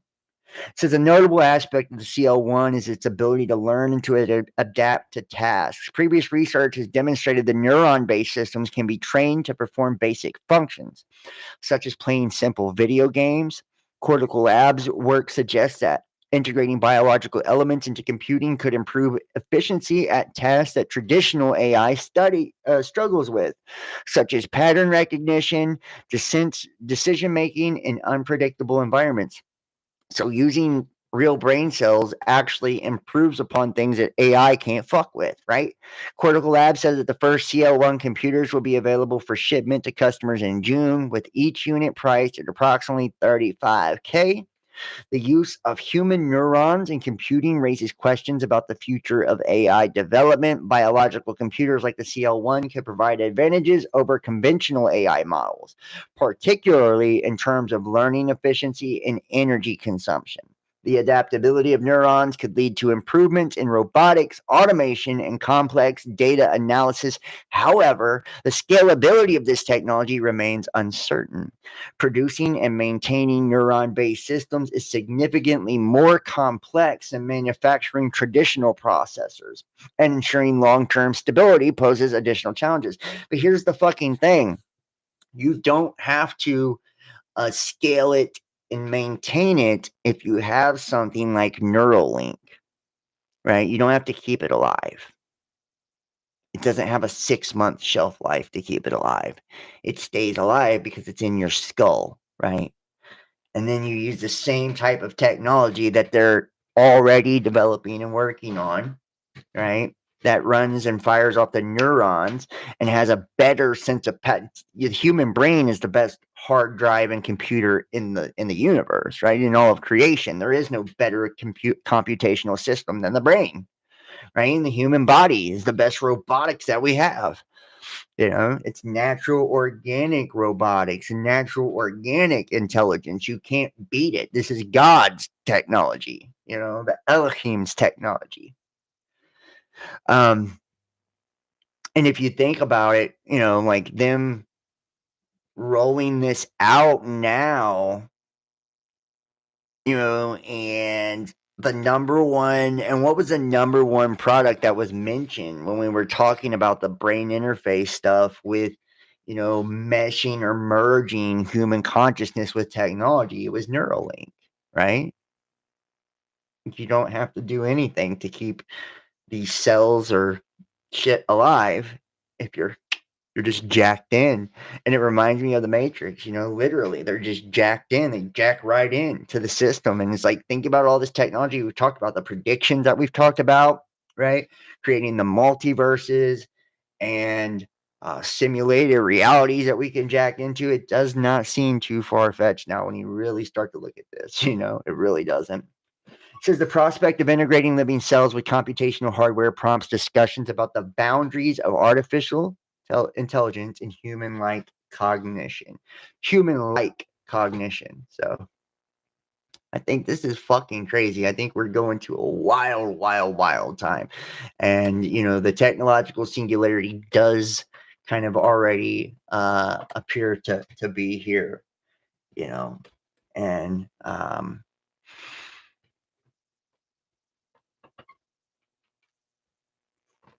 to the best of human understanding, the simulation or holographic universe is created by an algorithm based on numeric codes, ones and zeros, to create an illusion in which we vicariously experience it based on the Fibonacci sequence, which is now reducing to zero as the simulation ends. The brain is a processing machine working on binary code that merges with Fibonacci at 0 to the end of the experiment, transforming emotions into consciousness. Emphasis today is on AI, which is the one way to define the nature of reality and the characters within.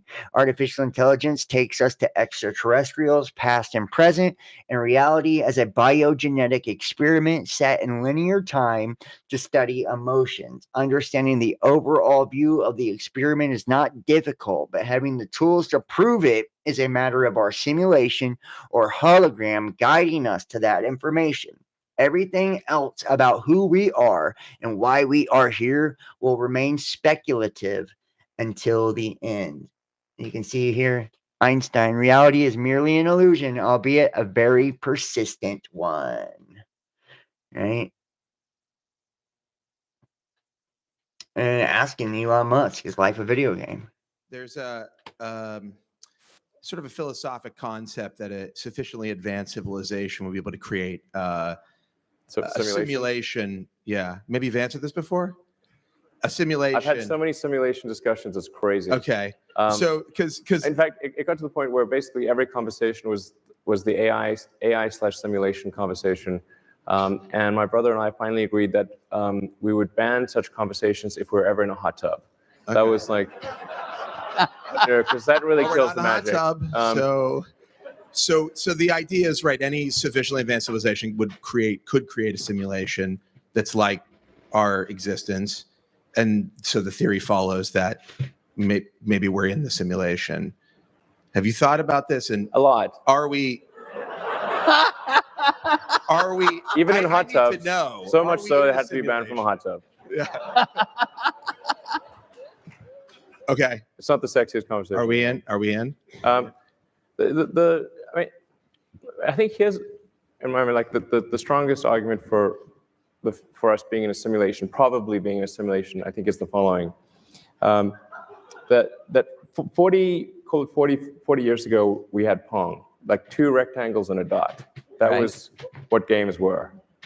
Now, 40 years later, we have photorealistic 3D simulations with millions of people playing simultaneously, and it's getting better every year.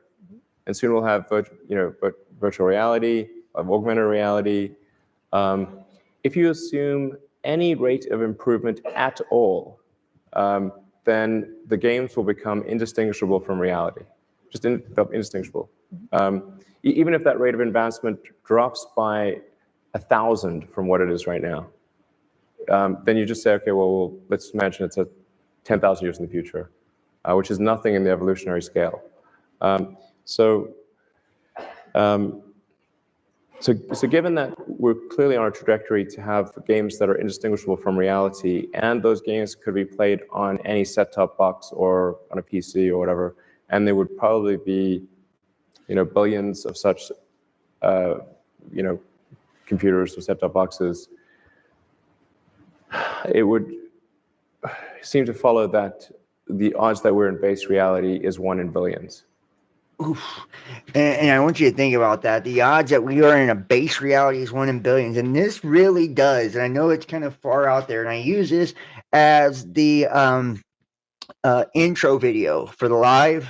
The Tucker Carlson talking about non-human entities that influence society. And it had David Icke talking about it.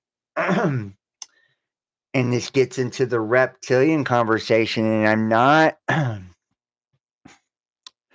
I don't want this to go to like some wacky space, right, off in conspiracy land of,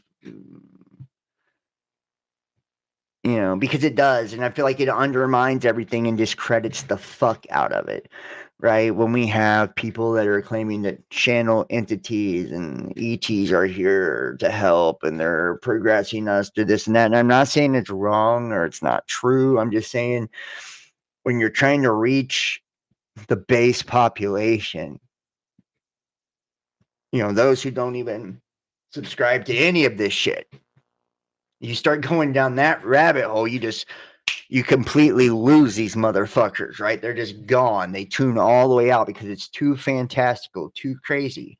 But if you think about the concept of living within a simulation and perhaps using like the biblical context as well, the religious concepts, and the different mythos and ideologies of like the Gnostics and the demiurge, the Bible, biblical, scriptures talking about these reptilian beings or serpent beings, right, in the garden,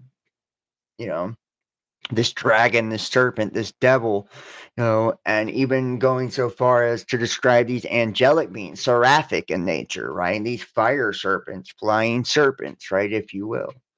And not thinking of something in like the sense of a literal snake.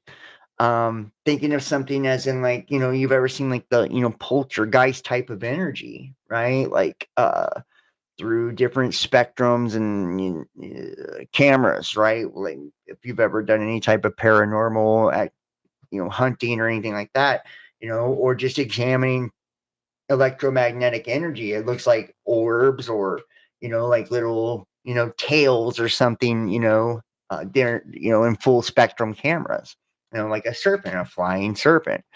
We could think of it in that concept, or you could think about those that say there are entities that did genetically alter us to the way that we perceive reality, the way that we see it, hear it, experience it, the whole nine, our lifespan, all of it, like we've talked about on this channel many times. And and we know that in Genesis it says that we were created in the image of the Elohim, right? Meaning supreme one, supreme magistrates, meaning the angels, the stars, right? The heavenly hosts, right? The gods, if you will, created us in their image. Image meaning a phantom, a projection, an illusion, right? So this projection would, a projection is a simulation. It's a holographic projection, and it says it right in Genesis. I've shown this many times on the channel, right? I'm not even going to go back to the verses. Just check out some of my older videos, and you will see me show it. Like not even that old. You can go back probably 5 videos ago, and you'll see me show that. The Hebrew meanings and all of it. I don't have that program downloaded right now, or else I would show you right now. And then you think about what people catch on camera where they see people phase in and out of reality. Is it because, when I showed the 2 moons earlier, right, during the eclipse, it's like these 2 converging realities, right? The one original source reality, and then the simulated reality that we've been hijacked into.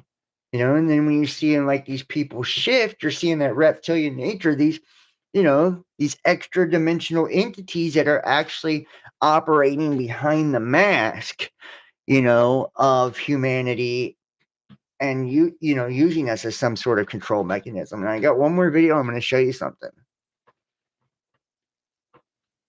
So when maybe you or somebody else creates an AGI system and you get to ask her one question, what would that question be?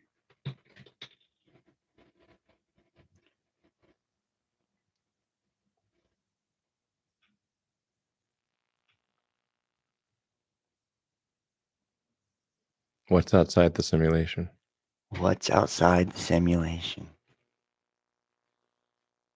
How about that? That's his fucking question. What's outside the simulation?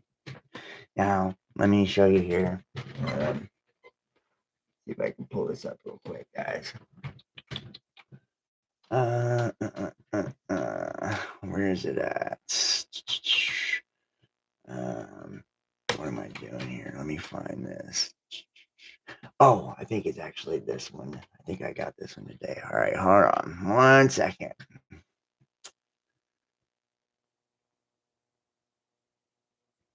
You see, and I'm not going to show this whole thing, but I'm just going to kind of show you now. Like, it makes a whole lot more fucking sense of the whole reptilian thing and all of it. You know, if you're thinking of like a simulation being some computer operating system, I feel like we have already been conquered and hijacked. Now check this out. And you're seeing like the inconsistencies in the two realities. You know, the entity behind the mask. Look at that. That's fucking crazy. Oh shit, look at her eyes. I know my character so well. I know a lot. I'm excited about that. It's more right now I'm thinking about Look at her eyes. Slit like a cat. Do I cut that is crazy as fuck. I don't like how someone's Like a straight cat. It really puts a lot of power in I'm my telling hand, you. And she takes a toast to it. Crazy ass bitch. I just caught that on TV. I'm scared too.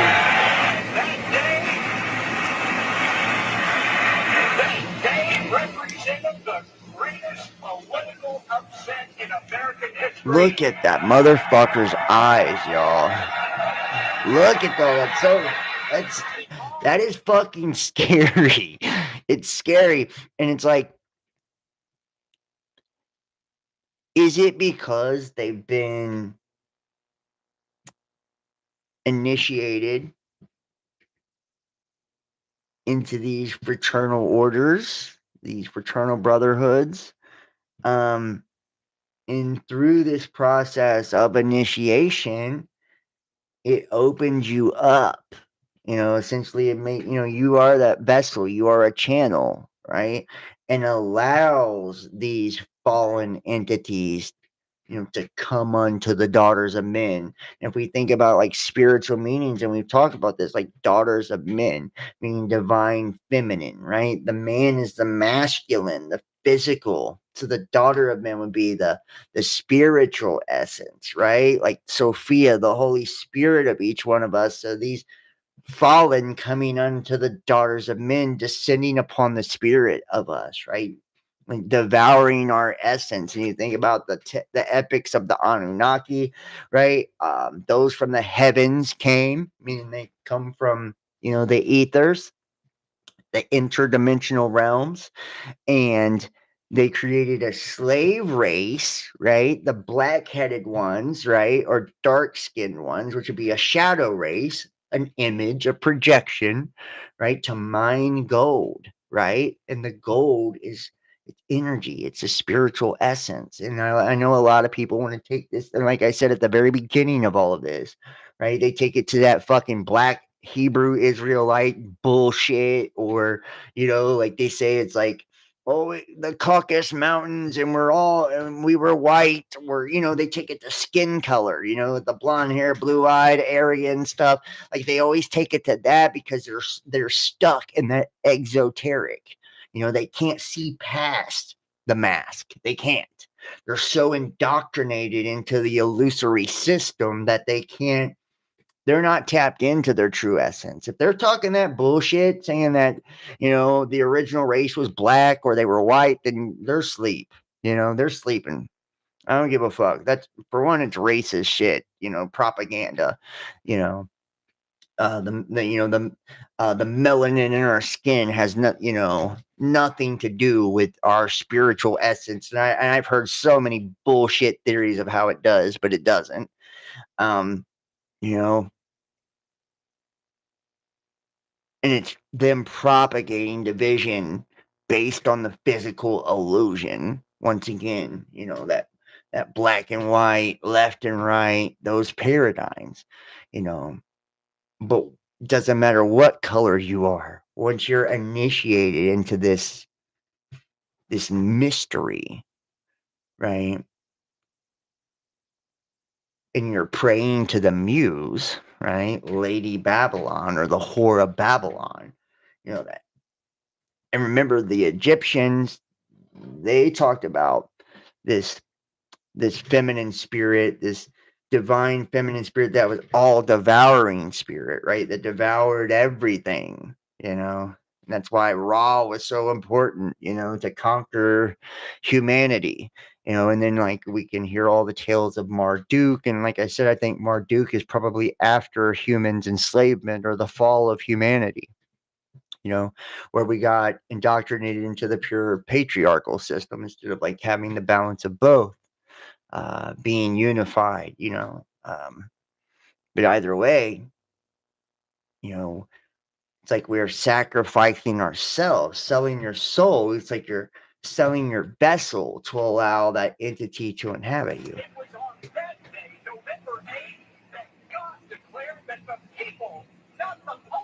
We're going to choose the next president of the United States. November 8th, that God declared that the people, not the pollsters, were going to choose the next president of the United States. And they chose Donald Trump. And notice he's talking about, this is the fake Christian shit right here. Because Christians understood that he alone had the leadership skills necessary to reverse the. Which I'm not even dogging Christians, like Christians, honestly,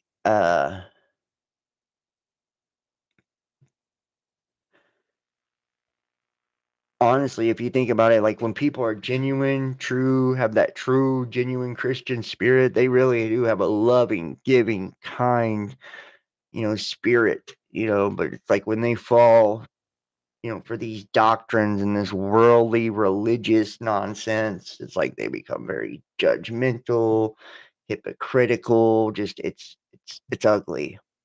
It's ugly. Just like any of these spirits, you see so many people that believe they're awoke and aware and, awakened beings, and it gets really ugly. They become really selfish, manipulative, self-centered, arrogant assholes, most of them, that think they're awakened. They don't have a spiritual bone in their body. They don't have an empathetic or loving bone in their body, but yet they think, they've got some advanced knowledge or know the mysteries or understand the way reality works. And it's like, no, you don't. You can't even navigate being a kind person, A lot of people think it's almost impossible for him to do, Don, but he is insisting that this is something he's going to be able to do, and he's taking this all the way to the convention. Check this out. $44 million. Oh my word. Brianna, stand by. I want to bring in Can Sarah. you believe Right now. this? Sarah, you're at the Trump rally tonight. So what's happening there? Irrefutable. It's like, is that dimensional shit? I think the great things that are happening with the company relate He's to a a lot of fucking what we're reptilian. doing in America, Look at the his eye. resiliency of the U.S. fleet and Who are resiliency you? of the American Why is your eye electorate, which is doing where that? we're investing now. It's a fucking reptilian.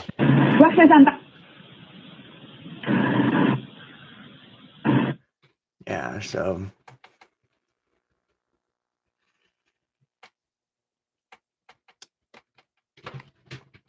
Did you know that the Knights Templars had one of the largest fleets in the world? Did you know that one of their symbols is the skull and bones? Did you know that on every grave of the Knights Templars in Europe is the skull and bones? Did you know that when the Templars were destroyed by the Pope and the King of France, the entire fleet escaped and became the pirates? Didn't you ever wonder why the pirates were called the Brotherhood? Didn't you ever wonder why they could all sail into the same port and never fight against each other? Didn't you ever wonder where the Templars' fleet went? Didn't you ever wonder where the skull and crossbones came from? Didn't you ever wonder why the Russell Trust at Yale University is called the Skull and Bones? George Bush is a member. He's a Knights Templar. And many other great men who have occupied high positions of this government. Their goal is revenge for the persecution of men of intellect and science throughout the Middle and Dark Ages by the church, by the kings and queens, by the governments, and by the ignorant mob. And it's revenge against the fallen. They're occupied by that spirit.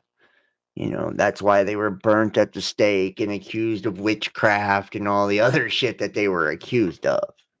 Right? So it's not just, you know, just simply for what's happened here, you know, in the physical. Just when you thought things couldn't get any worse, Oops, something happened.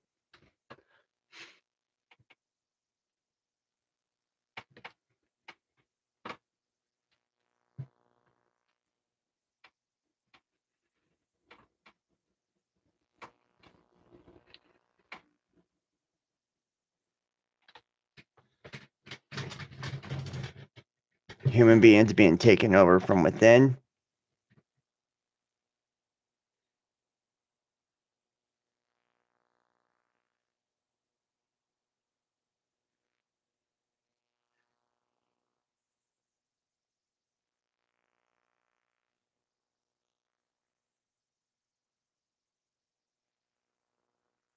Look at that.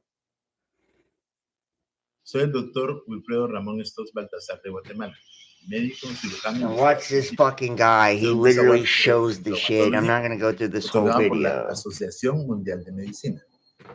Poseo el galardón de haber sido el médico autor del mejor trabajo de investigación de América Latina de todas las especialidades.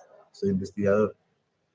Actualmente enfrentamos una agresión de lo más terrible que jamás se pudo imaginar. Tenemos que ser capaces de demostrar quiénes somos, porque se trata de un ataque en la esencia del ser humano.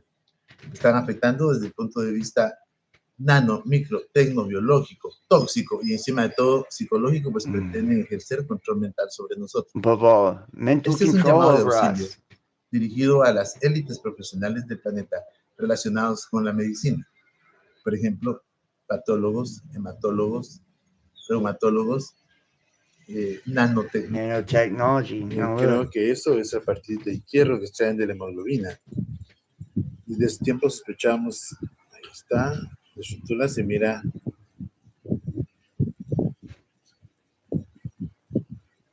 Remember, the blood is the life. It's in the blood, you know. Pedazos como escamas o algo This así. shit's happening at a microscopic level within us. Those, you know, the smart dust, you know, fucking nanoparticulates, the graphene within a lot of this. And remember, a lot of these companies like Mode RNA, right? This is software for genetics. You know, Moderna, Mode RNA. Para acá. Ahí está. Esta muestra tiene mucho tiempo de estar ahí. Pero hemos ido viendo cómo por el movimiento. Ahí está. Ahí se mira cómo esto también extrajo la sangre de ahí. Ahí vemos como que.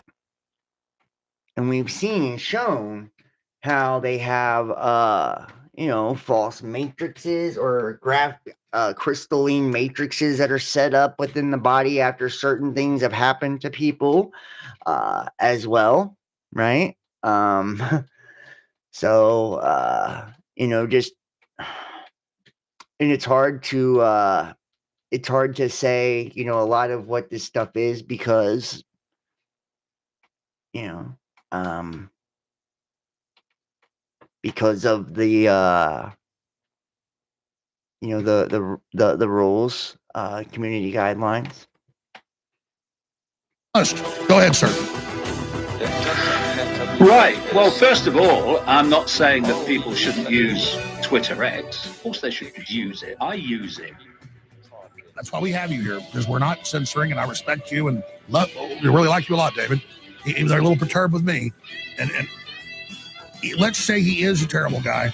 What is their plan with him then? And why are they doing this? Why are they having him act like he's on our side? That shows me we're really winning big time if they're having to send him in to try to co-op things. But just go ahead. Right. Well, yeah, I'll come to that in a second. I want to, but I just want to make this point. There's a Dutch actress. I'm not picking on her. It's just a good example. This is something that.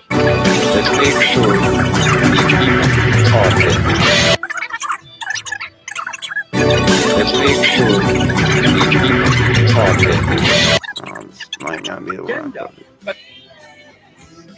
About AI. Oh, go! It's about AI. Oh, go! It's very terrible. Could be the end of humanity.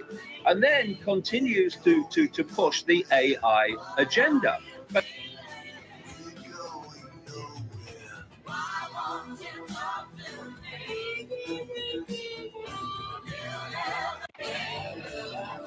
Okay, well, they fucked this video up, but yeah, and honestly, that's and that's what it is. I believe Trump is, in my opinion, Trump is they understand. Controlled opposition. So think of that. Elon Musk is pushing Space Force pushing us because into we're this spending agenda. a lot, and we have a lot of private money coming in. Tremendous. You saw what happened the other day. They know. They understand. So think of that. Space Force because we're spending a lot, and we have a lot of private money coming in. Tremendous. You saw what happened the other day.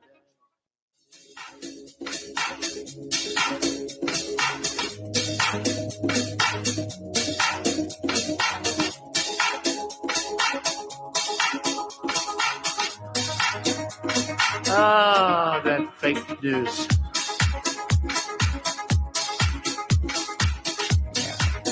And it's all fake. It's all fake. We're being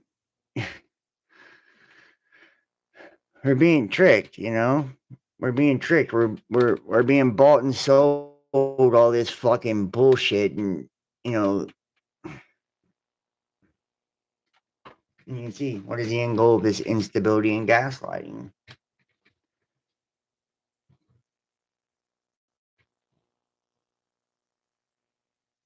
Erratic policymaking or deliberate strategy to benefit wealthy insiders.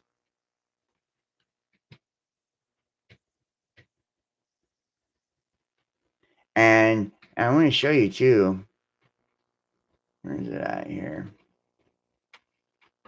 You're going to see where they're quickly switching it up too.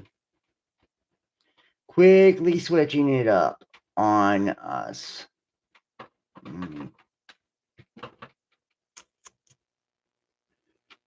Right here, yeah. Tulsi Gabbard right here. And Tulsi Gabbard believes whistleblowers should be punished. But 5 years ago, she promised to protect. That. Sure. What are your thoughts on Julian Assange and WikiLeaks and what they've done? And some feel that Julian Assange is being persecuted. Do you believe that?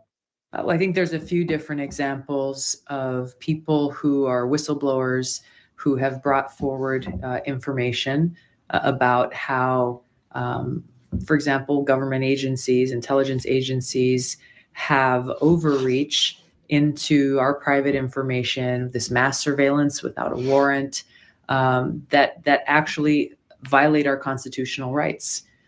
These are things that a lot of us had no idea were happening until they were exposed. This gave us the opportunity, especially as members of Congress, to do something about it, to try to put those protections in place, to try to reform our laws that allowed for this abuse, many of which were opened up because of the Patriot Act. So, I think this, Like you're asking about Assange, but I think, like I said, all of this was really opened up, all the surveillance state, the police state, all of it was really kicked off by the Patriot Act, right? And the NSA and 9/11. there are a number of other examples that need to be raised in how we provide protection for whistleblowers who are bringing forward this information that lawmakers and all of us need to be aware of in order to make that change. Well, another example is Chelsea Manning, who just recently was jailed again. Do you think that Chelsea Manning is one of these whistleblowers who has been vindicated and that shouldn't be suffering anymore? I mean, I know President Obama gave her a pardon. What are your thoughts on her being jailed again? Yeah, she shouldn't be. I mean, she's this even though she got that pardon, they're putting her in jail for her refusal to cooperate. I think is further evidence for us to make sure that we have these protections in place. These protections in place, and now, hilarious. If it wasn't for Snowden, the American people would have never learned the NSA was collecting phone records and spying on Americans. As president, I will protect whistleblowers who expose threats to our freedom and liberty. Replying to DNI Gabbard, any unauthorized release of classified information is a violation of the law and will be treated as such. Hilarious indeed. Yep, no government wants to protect them. Like Germany, for example. It's all a big comedy show. The most difficult part is to learn to laugh about it. And it fucking really is, honestly. People are fucking, it's a joke. Germany fined $34 million for late whistleblower protection. The EU's highest court has fined Germany and 4 other countries for failing to create laws to boost protection for those who expose wrongdoing. It's because they don't want the shit exposed. That's why they don't. They don't want the shit exposed, right? These are wolf in sheep clothing. And you can see here's the irony, right? And this is fucking wild right here. Columbia University's distinguished 2017 human rights fellow, Lydia Mugambe, was convicted of human trafficking and slavery in the UK. Yeah. Before her conviction, she had been appointed to the UN as a judge overseeing human trafficking and slavery cases. It would be funny if it weren't so tragic and appalling. Judge convicted of modern slavery offenses. That's crazy. The Ugandan judge was convicted of modern slavery offenses against an individual who worked as her nanny. Convicted of conspiring to breach UK immigration law, arranging travel for exploitation, requiring a person to perform forced labor, and witness intimidation following a 3-week trial. It's fucking nuts. What a piece of dog shit, right? What a piece of fucking dog shit. You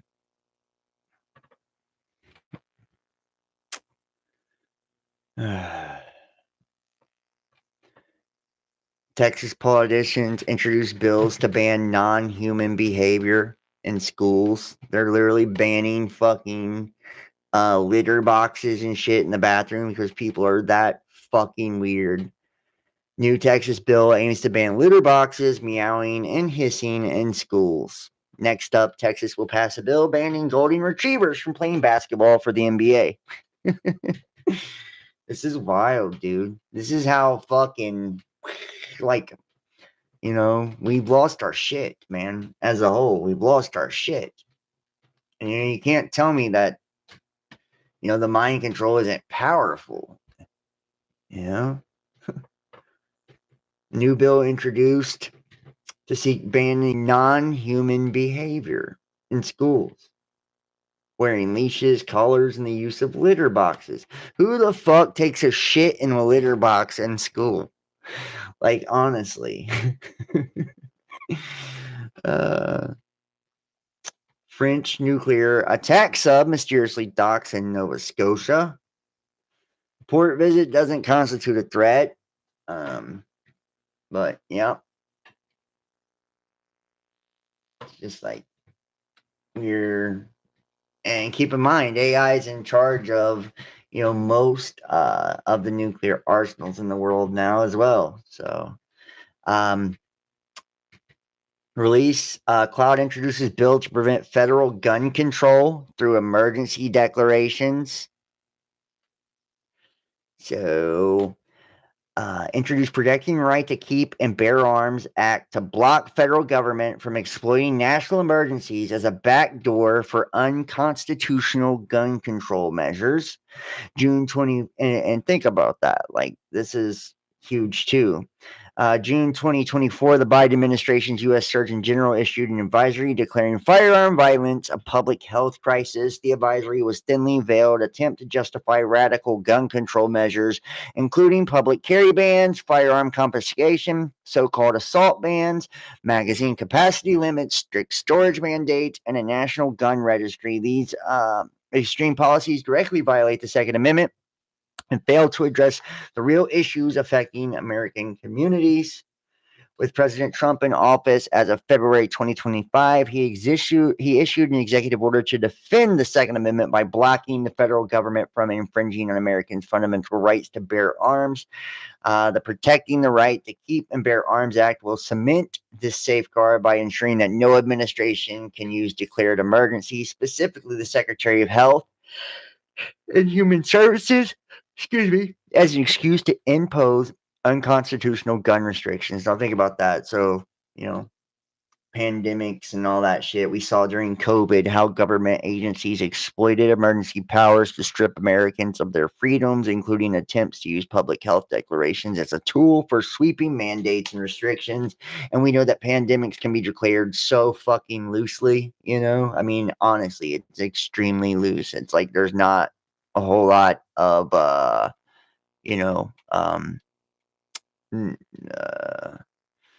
a whole lot of requirements, not a whole lot of requirements, and then cognitive warfare, the battle for the brain. With the growing role of technology and information overload, individual cognitive abilities will no longer be sufficient to ensure an informed and timely decision-making, leading to the new concept of cognitive warfare, which has become a recurring term in military terminology in recent years.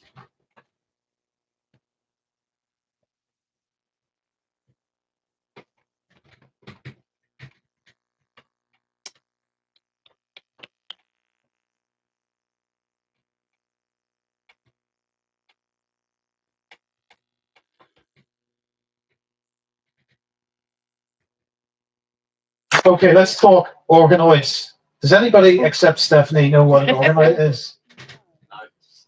Right, so organoids are used or have been used for medical research. This is where they take stem cells from adults, they take skin cells from adults, turn them into stem cells, and then they create structures with those which look like your liver or kidney or something like that. And it's used for medical research.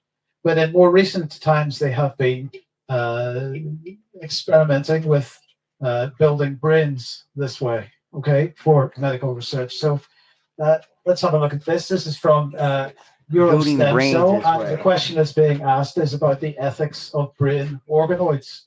And they're talking about, is it possible for these structures to have some form of consciousness, for example? They don't know the answer to this.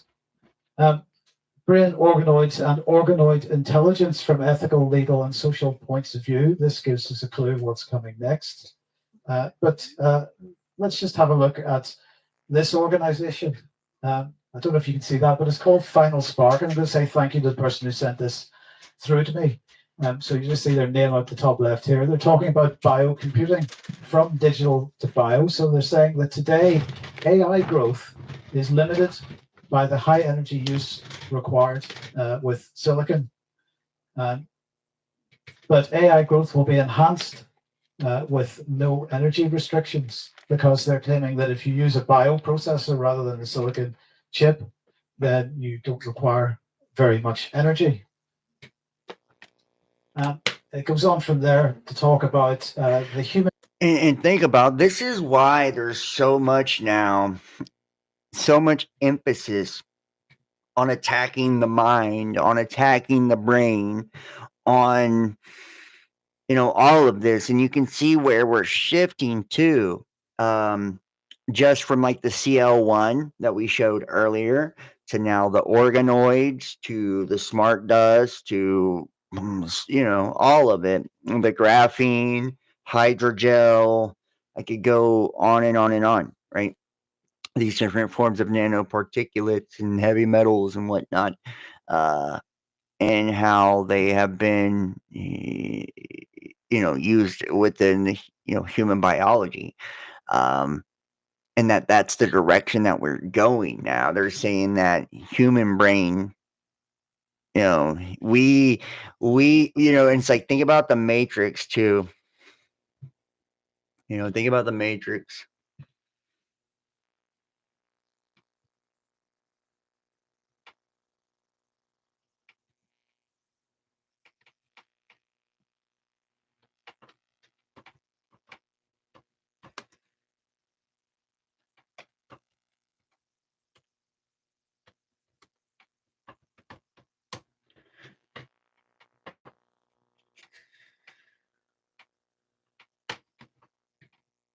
Listen to this. The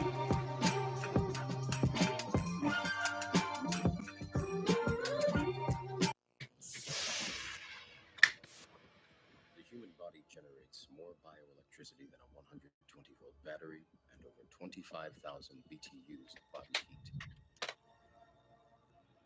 Combined with a form of fusion, the machines had found all the energy they would ever need.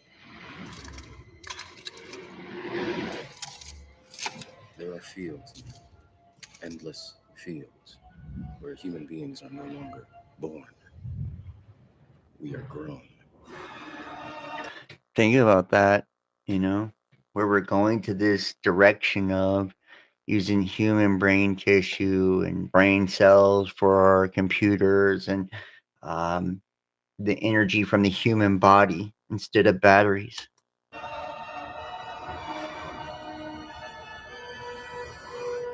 For the longest time, I wouldn't believe it. And then I saw the fields with my own eyes. Watched them liquefy the dead so they could be fed intravenously to the living.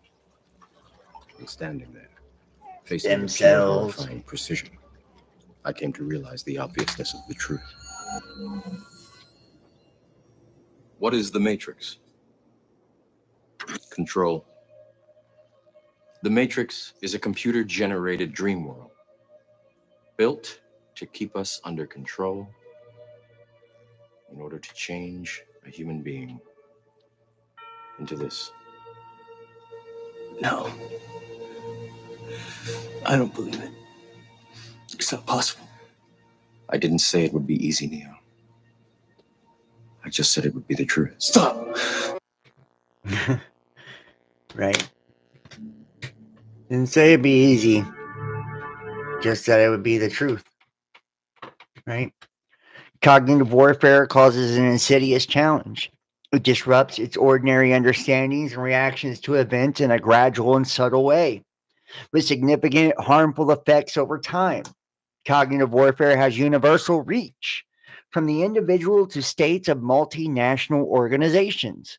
It feeds on the techniques of disinformation and propaganda aimed at psychologically exhausting the receptors of information.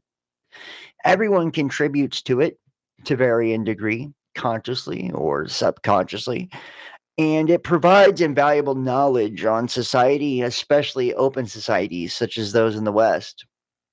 This knowledge can then be easily weaponized. It offers NATO's adversaries a means of bypassing the traditional battlefield with significant strategic results, which may be utilized to radically transform Western societies. The instruments of information warfare, along with the addition of neuroweapons, adds to the future technological perspective, suggesting that the cognitive field will be one of tomorrow's battlefields. This perspective is further strengthened and by the rapid advances of MBICs, nanotechnology, biotechnology, information technology, and cognitive sciences, and the understanding of the brain. NATO's adversaries are already investing heavily in these new technologies. hence the advent of the concept of cognitive warfare. It brings a third major combat dimension to the modern battlefield, to the physical and informational dimensions, and now added a cognitive dimension. The latter thus creates a new space of competition beyond the land, maritime, air, cybernetic, and spatial dimensions, which our adversaries have understood and sometimes already integrated. Warfare is the cognitive domain mobilizes a wider range of battle spaces than the physical and informational dimensions can do.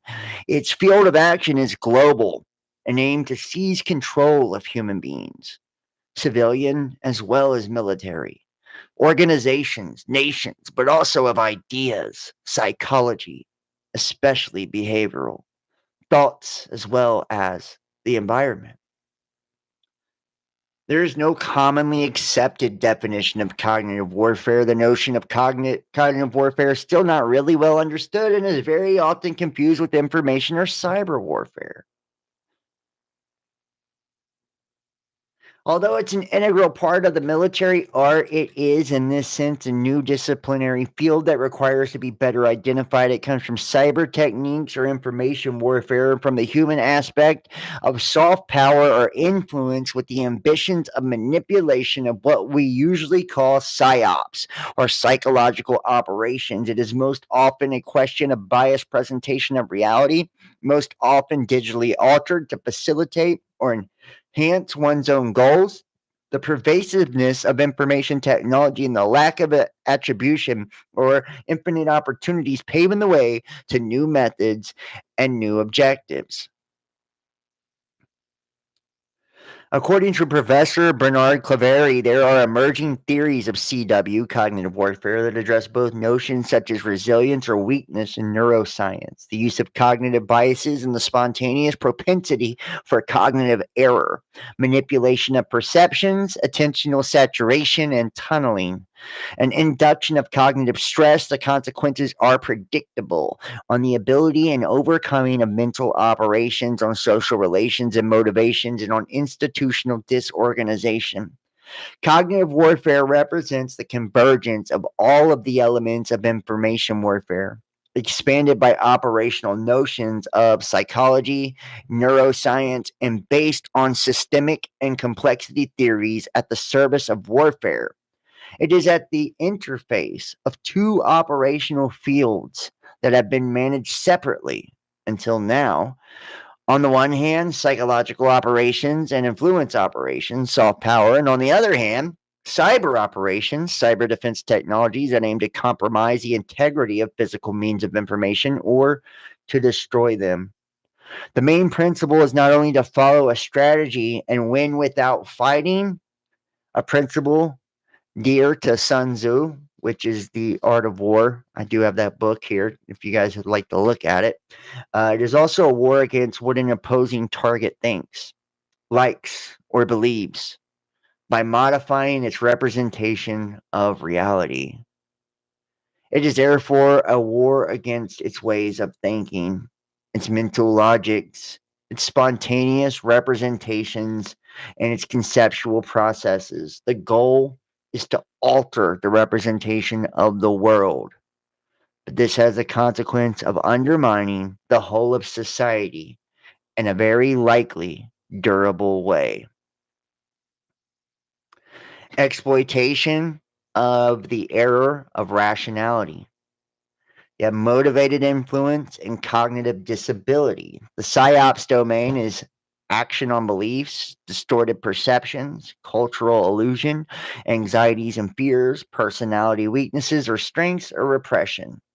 Cognitive warfare domain, actions on cognition, sensory and perceptive overflow, attentional saturation, tunneling of attention, errors of judgment, and cognitive biases.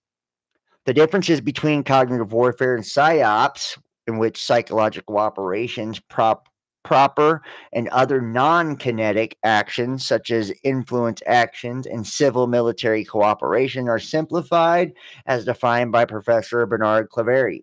CW is also based on the knowledge of the psychology of actors, the psychosociology of populations and small groups, And the wide cultural influence on the rationality of actors and its implications of the cognitive actions are extremely wide, ranging from decision making, error, cognitive biases, perception, and illusion.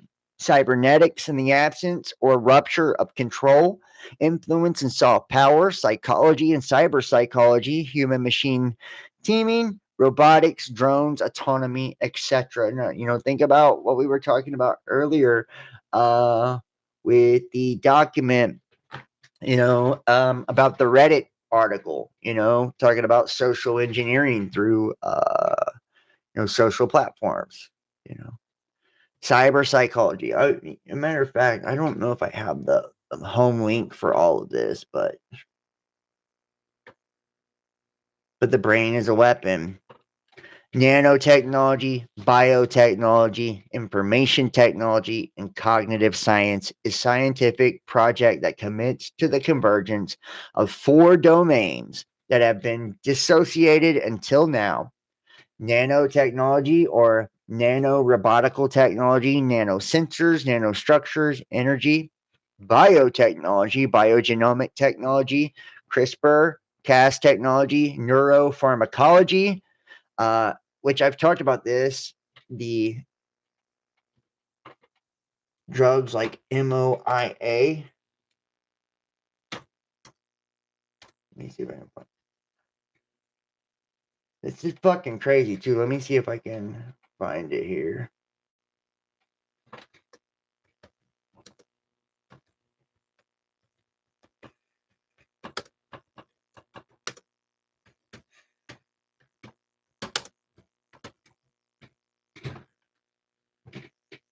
See, pharmacokinetic interactions, behavioral and pharmacokinetic interactions, like drugs like monoamine oxidase inhibitors.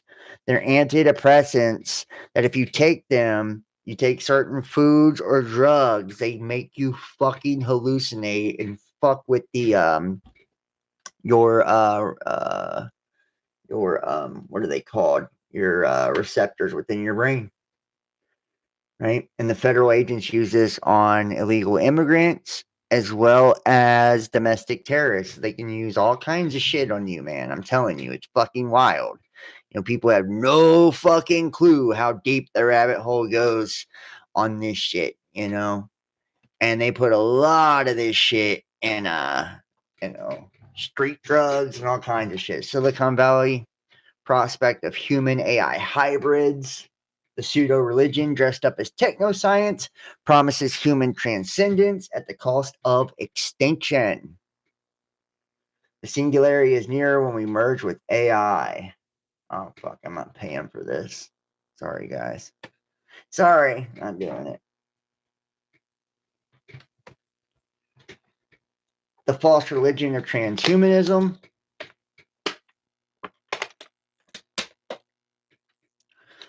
The transhumanists of Silicon Valley aim to become more than human, to copy life, edit humanity, and delete death. But they argue transhumanism is a false religion masquerading as a technological program. God is long dead, but Silicon Valley is building a digital one. And this new God, contends Gomez Marin, is a death cult, promoting a self-immolating future for our species for the supposed benefit of a post-human race that shall be better equipped, happier, and live forever here on planet Earth and soon depart beyond the stars. In 1963, there was an exhibition at the Bronx Zoo in New York. It was entitled "The Most Dangerous Animal in the World." In it, next to a window with bars, you are looking at the most dangerous animal in the world. It alone, of all the animals that ever lived, can exterminate and has entire species of animals. Now it has the power to wipe out all life on Earth. It's us. We're the most dangerous animal,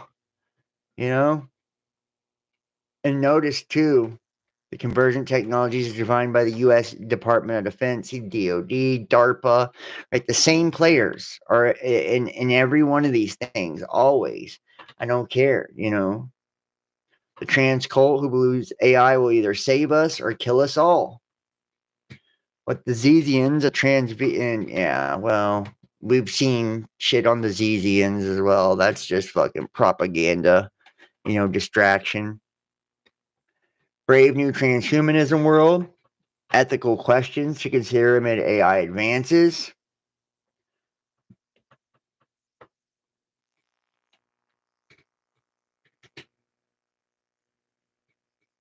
What has been sci-fi till now is becoming reality. Active efforts with computers and chemistry aimed not just to assist or even embrace humans, but ultimately replace us with something enthusiasts insist will be better.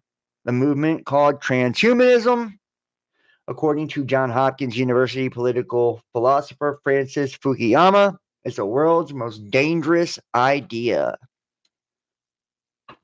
One concerned commentator has observed that a future where the boundary between carbon evolved, and silicon designed life becomes ever more porous is approaching at warp speed, like Operation Warp Speed, and will profoundly affect humanity's future, including whether we have any.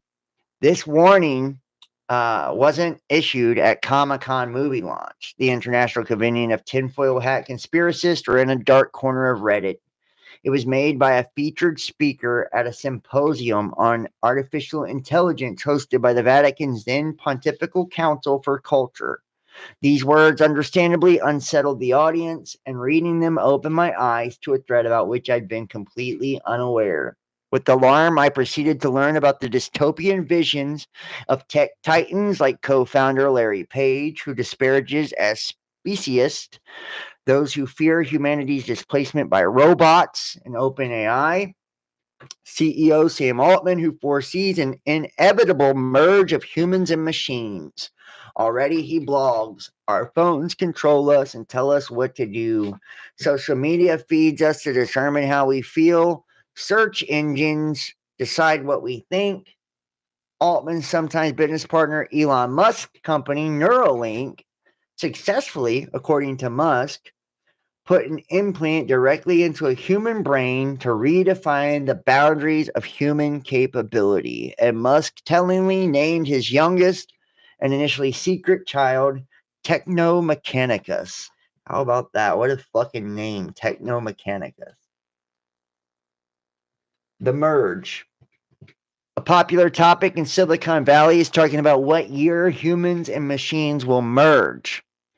Or, if not, what year humans will get surpassed by rapidly improving AI or a genetically enhanced species. Most guesses seem to be between 2025 and 2075. People used to call this a singularity. Now it feels uncomfortable and real enough that many seem to avoid naming it at all.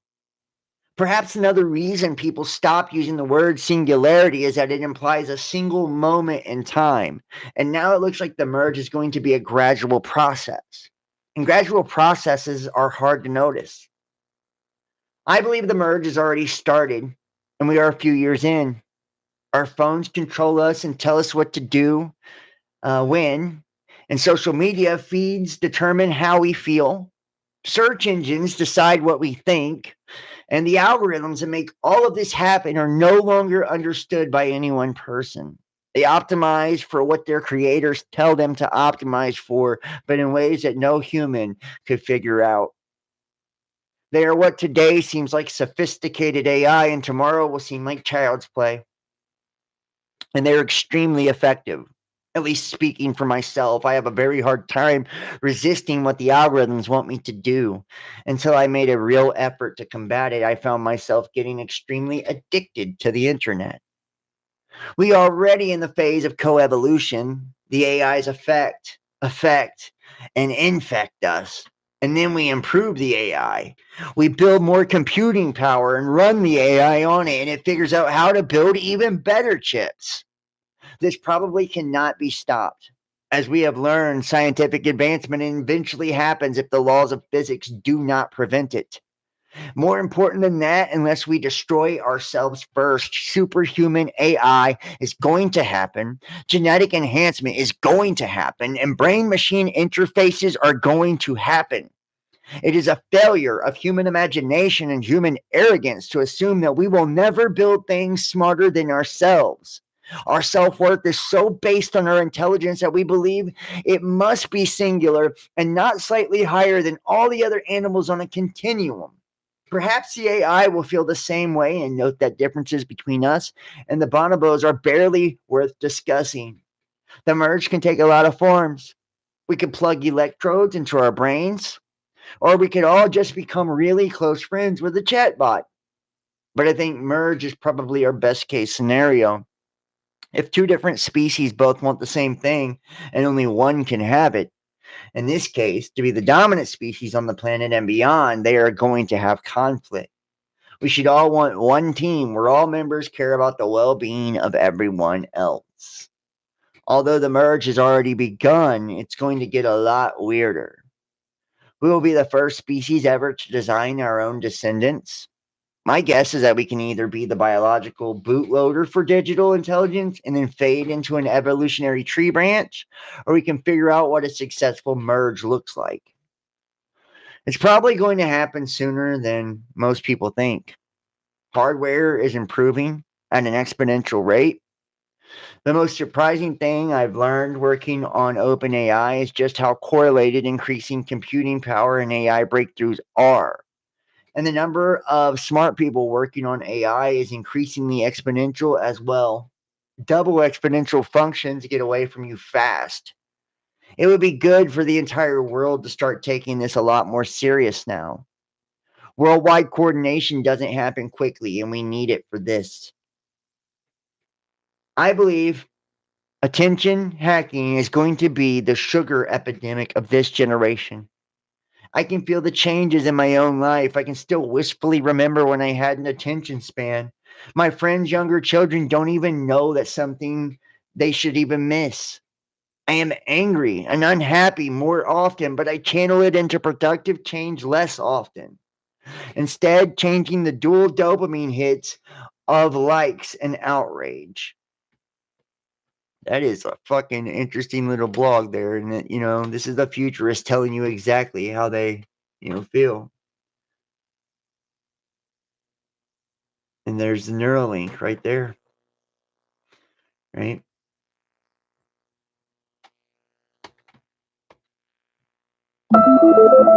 Hello.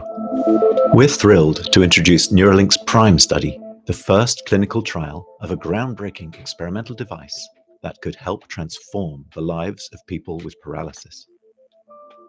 Imagine the joy of connecting with your loved ones, browsing the web, or even playing games using only your thoughts. This is made possible by placing a small, cosmetically invisible implant in a part of your brain that plans movements.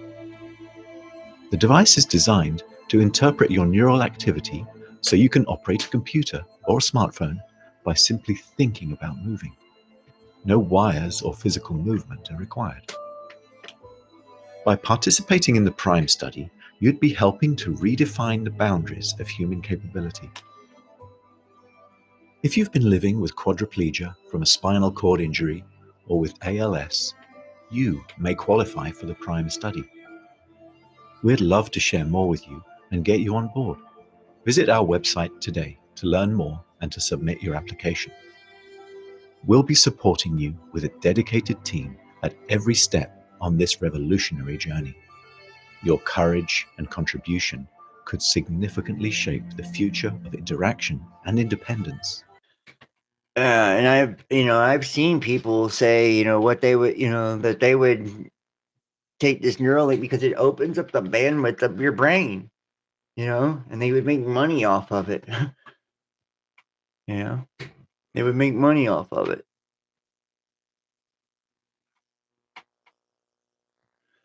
And meanwhile, this is the outcome of if you don't go along with this. U.S. wants you to eat invasive species of giant rats and wild pigs to help save Mississippi. Imagine living off the land. Imagine eating bugs and all this other shit. What happened to the gene-edited babies from China.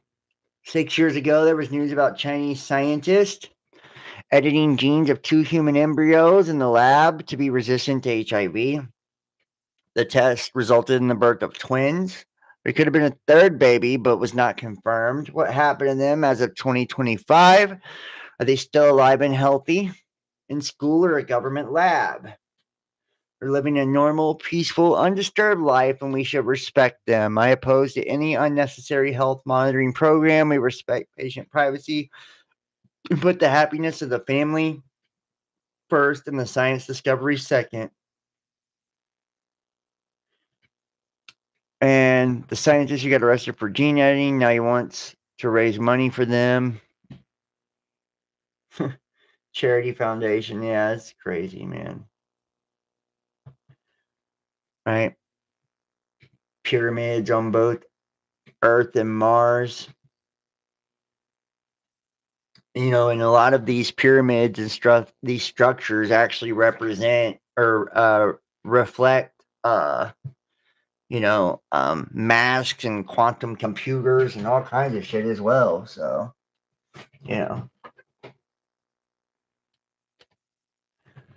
these structures that are on these planets, and we know that the Anunnaki talked about that Mars was like a fucking way station. So.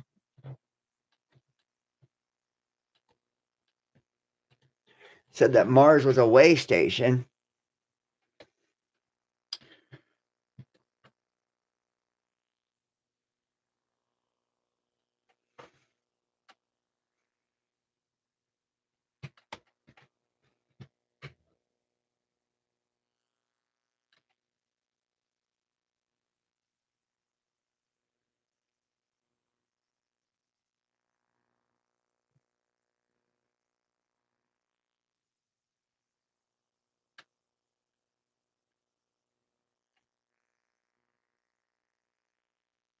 Electronic mind control research is not new.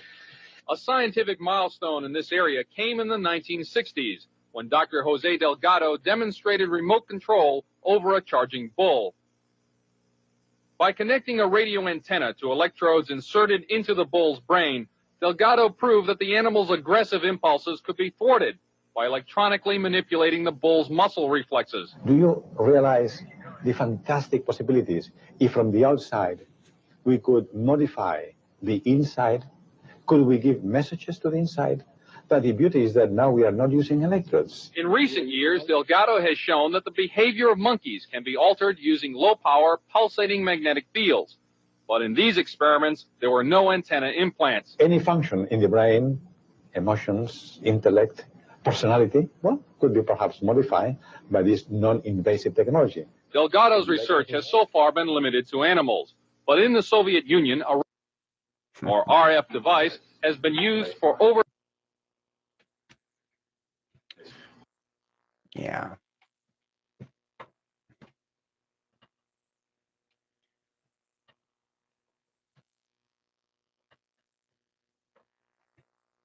The very first thing I said 3 years ago when I was asked into the Senate Intelligence Committee SCIF, the Secure Compartment Information Facility, for the top investigators for that committee, I said, you see these objects moving like they were released a few years ago that, our F-18 Hornet pilots were chasing?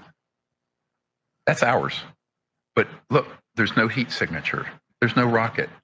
There's no jets, no propulsion. What are we dealing with here? We're dealing with electromagnetic field propulsion and so-called zero-point energy or quantum vacuum energy. When that is disclosed, it means that, it'll take us 15 or 20 years, but we would transition into a civilization without pollution, without poverty, where everybody would have free energy. The thing that has to come out, and should have come out 100 years ago, is what Nikola Tesla, the actual Tesla, not the car Tesla, had. He had a car in 1920, had an antenna on it that was rectifying all the electromagnetic field energy fluxing around the Earth, never had to be plugged in. It just had a little battery. Imagine the world we could have, both in terms of human longevity, health, healing, energy, the environment. The Earth could be pristine. While other networks lie to you about what's See, happening this is how now, they're going to paint InfoWars it. You tells know, you the this, truth about this, what's happening this next. utopia. All problems solved. The very first thing I said 3 years ago when I was asked into the Senate Intelligence Committee SCIF, the Secure Compartment Information Facility, for the top investigators for that committee, I said, you see these objects moving like they were released a few years ago that, you know, our F-18 Hornet pilots were chasing. That's ours. But look, there's no heat signature. There's no rocket. There's no jets. There's no nuclear power plant on board, which of course would be very hot because the heat sensor showed no heat, no propulsion. What are we dealing with here? We're dealing with electromagnetic field propulsion and so-called zero-point energy or quantum vacuum energy.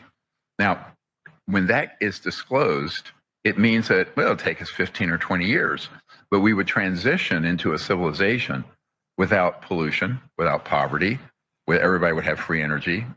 Your truck, instead of spending $100 to fill up your F-150, would cost zero because it would never even have to be plugged in. A Tesla wouldn't be plugged into the power grid, which is fossil fuel, and which costs you money. It would be generating energy from the space around it. It's called the quantum vacuum or 0 point. So that was mastered, and that was discovered a long time ago. We have another documentary you can see called The Lost Century that unpacks that whole history of 100 years of lost technology. But the people who want to maintain the status quo of the current control system, how the masses and how the population is controlled. So weather, and by the way, just interrupt. Weather engineering is, you know, part of that, but the technologies that allow for one thing allow for many others. I was just using the weather control, how it's going on and how they keep it secret and just say, oh, you're conspiracy theorists. But then they treat us like little kids at Thanksgiving at the little kid table. They're at the big kid table on C-SPAN admitting it all, like the CIA director. I was just using that as an example of how, I mean, obviously that's lower in the crown jewels hierarchy. It's just another example of a whole secret project. But they're also, it's a bit like Dr. Strangelove. You have some of these enormous scientific breakthroughs in the hands of madmen. That's what I call the globalists, as a cult of mad scientists. They're crazy, and I know a number of them, quite frankly. And you know, these are the people that need to be subpoenaed. So one of the things I said to Congressman Burchett when they were wanting to do these investigations, House oversight, I said, you can't do anything without subpoena. You can't do anything without a select committee that is funded with proper research. But you know what? Every time that comes up, there are people in the Congress that block it. Who are in on it, like yes, Lindsey Graham. So but just for describe then. No, there are House committee chairmen last year in December of 2023 that deliberately blocked the Senate bill that allowed for amnesty and a lot of this to go forward. Sure, they don't want people to be able to talk about all this. So you call it shadow government, but it's corporate. It's a criminal transnational organization. I agree. So from your deep research, quantifying who are the blocks, is China in on it?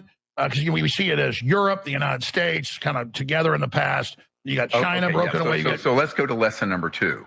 Lesson number 2 is take if we had a map of the world right here, take all the geopolitical lines between China, Mongolia, Germany and France, Canada and the United States, erase them. This organization operates transnationally. So I don't call it international. International is U.S. to France or whatever. It's a transnational corrupt organization, not a conspiracy theory here. This is a fact. It operates globally. And, even a Democratic Senator Inouye back in during the 80s said there exists a shadow secret government with its own Air Force, its own funding mechanism, and its own that's above the law and free from the law itself. And we've seen an emergence of its consortium of political and financial control with Larry Fink of BlackRock, and that's just a front name for all those groups with 80+% of world control of assets, saying we're going to control behavior with our corporate governance of ESG. And right, but the big crown jewel of that is they can't do that unless they keep secret the UFO issue, because basically a UFO is a misnomer. It's not unidentified. It doesn't fly conventionally, and it's not, well, it's an object. That's about it. But the truth is that it's an alternative energy and propulsion device. Now, in the executive order you have in front of you here. And I've seen this thing too that's, talked about, different forms of depopulation and energy manipulation. And you know what I actually believe is going on with a lot of this shit? These craft that are in the sky, cloaked devices and shit like that are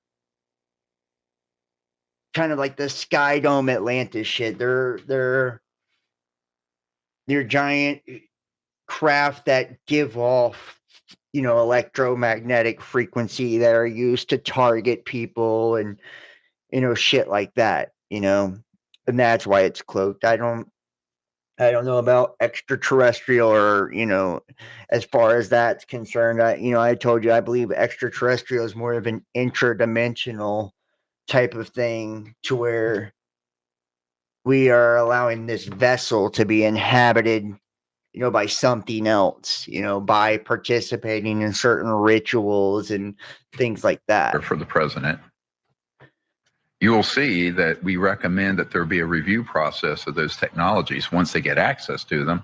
I don't think the administration has anything near access yet. And how would Trump do that? He would form a task force with his own people. In Congress? Well, let me explain that. This has already been mapped out, and it's in the executive orders. So let's go through this carefully. The president is going to have to issue executive orders authorizing, first of all, the investigation. They're going to have to authorize amnesty and protection for these high-value whistleblowers who want to come forward, who have all the goods and the evidence and everything else that I'm working with. They're then going to have to set up a task force and authorize law enforcement and a strike team to basically stand down the illegal operations. And That's right. This is a long-term dug-in coup. You're going to have some action. It isn't going to happen through wishful thinking, and it's going to take some, excuse my language, some brass balls to do it, because the aggregate power of that organization is much greater than the entire legal government of the United States. I agree. You call it a criminal transnational organization. BlackRock's just one component of it that has more money than China and the U.S. combined. And as you said, and they've been operating however they want forever. The other thing is, if you want to have a whole new golden age, you're going to have to deal with this issue, because 8 billion people, if they started living like you and I do with air conditioning and all the comforts we have, the price of a gallon of gas would be $300. I mean, because right now there are 3 billion people that don't even have energy to cook their food. So it's going to be a transition. I tell oil and gas people, many of who support what we're recommending, that this will be a 15, 20-year transition. But it's not like an app you download in 2 seconds. It's a heavy industry. But think of the jobs it would create. We're talking a whole new economy. We're talking a civilization. Well, Trump said this 2 weeks ago. He said, I don't want to just increase. And we're talking about the ability to start a civilization that's sustainable and that is, humane for all of humanity. I mean, it's a very.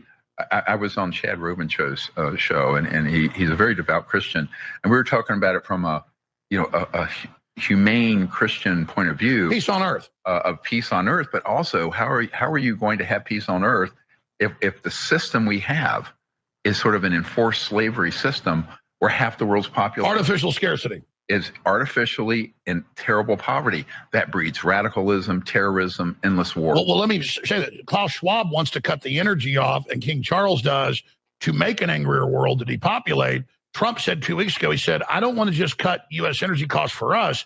He said, I want to flood the world with cheap energy to make everybody happy and lower crime and war. He understands that equation, that free energy does create peace. Yeah, well, safety and security before sudden destruction. And it's going to be so interesting to see how all of this plays out.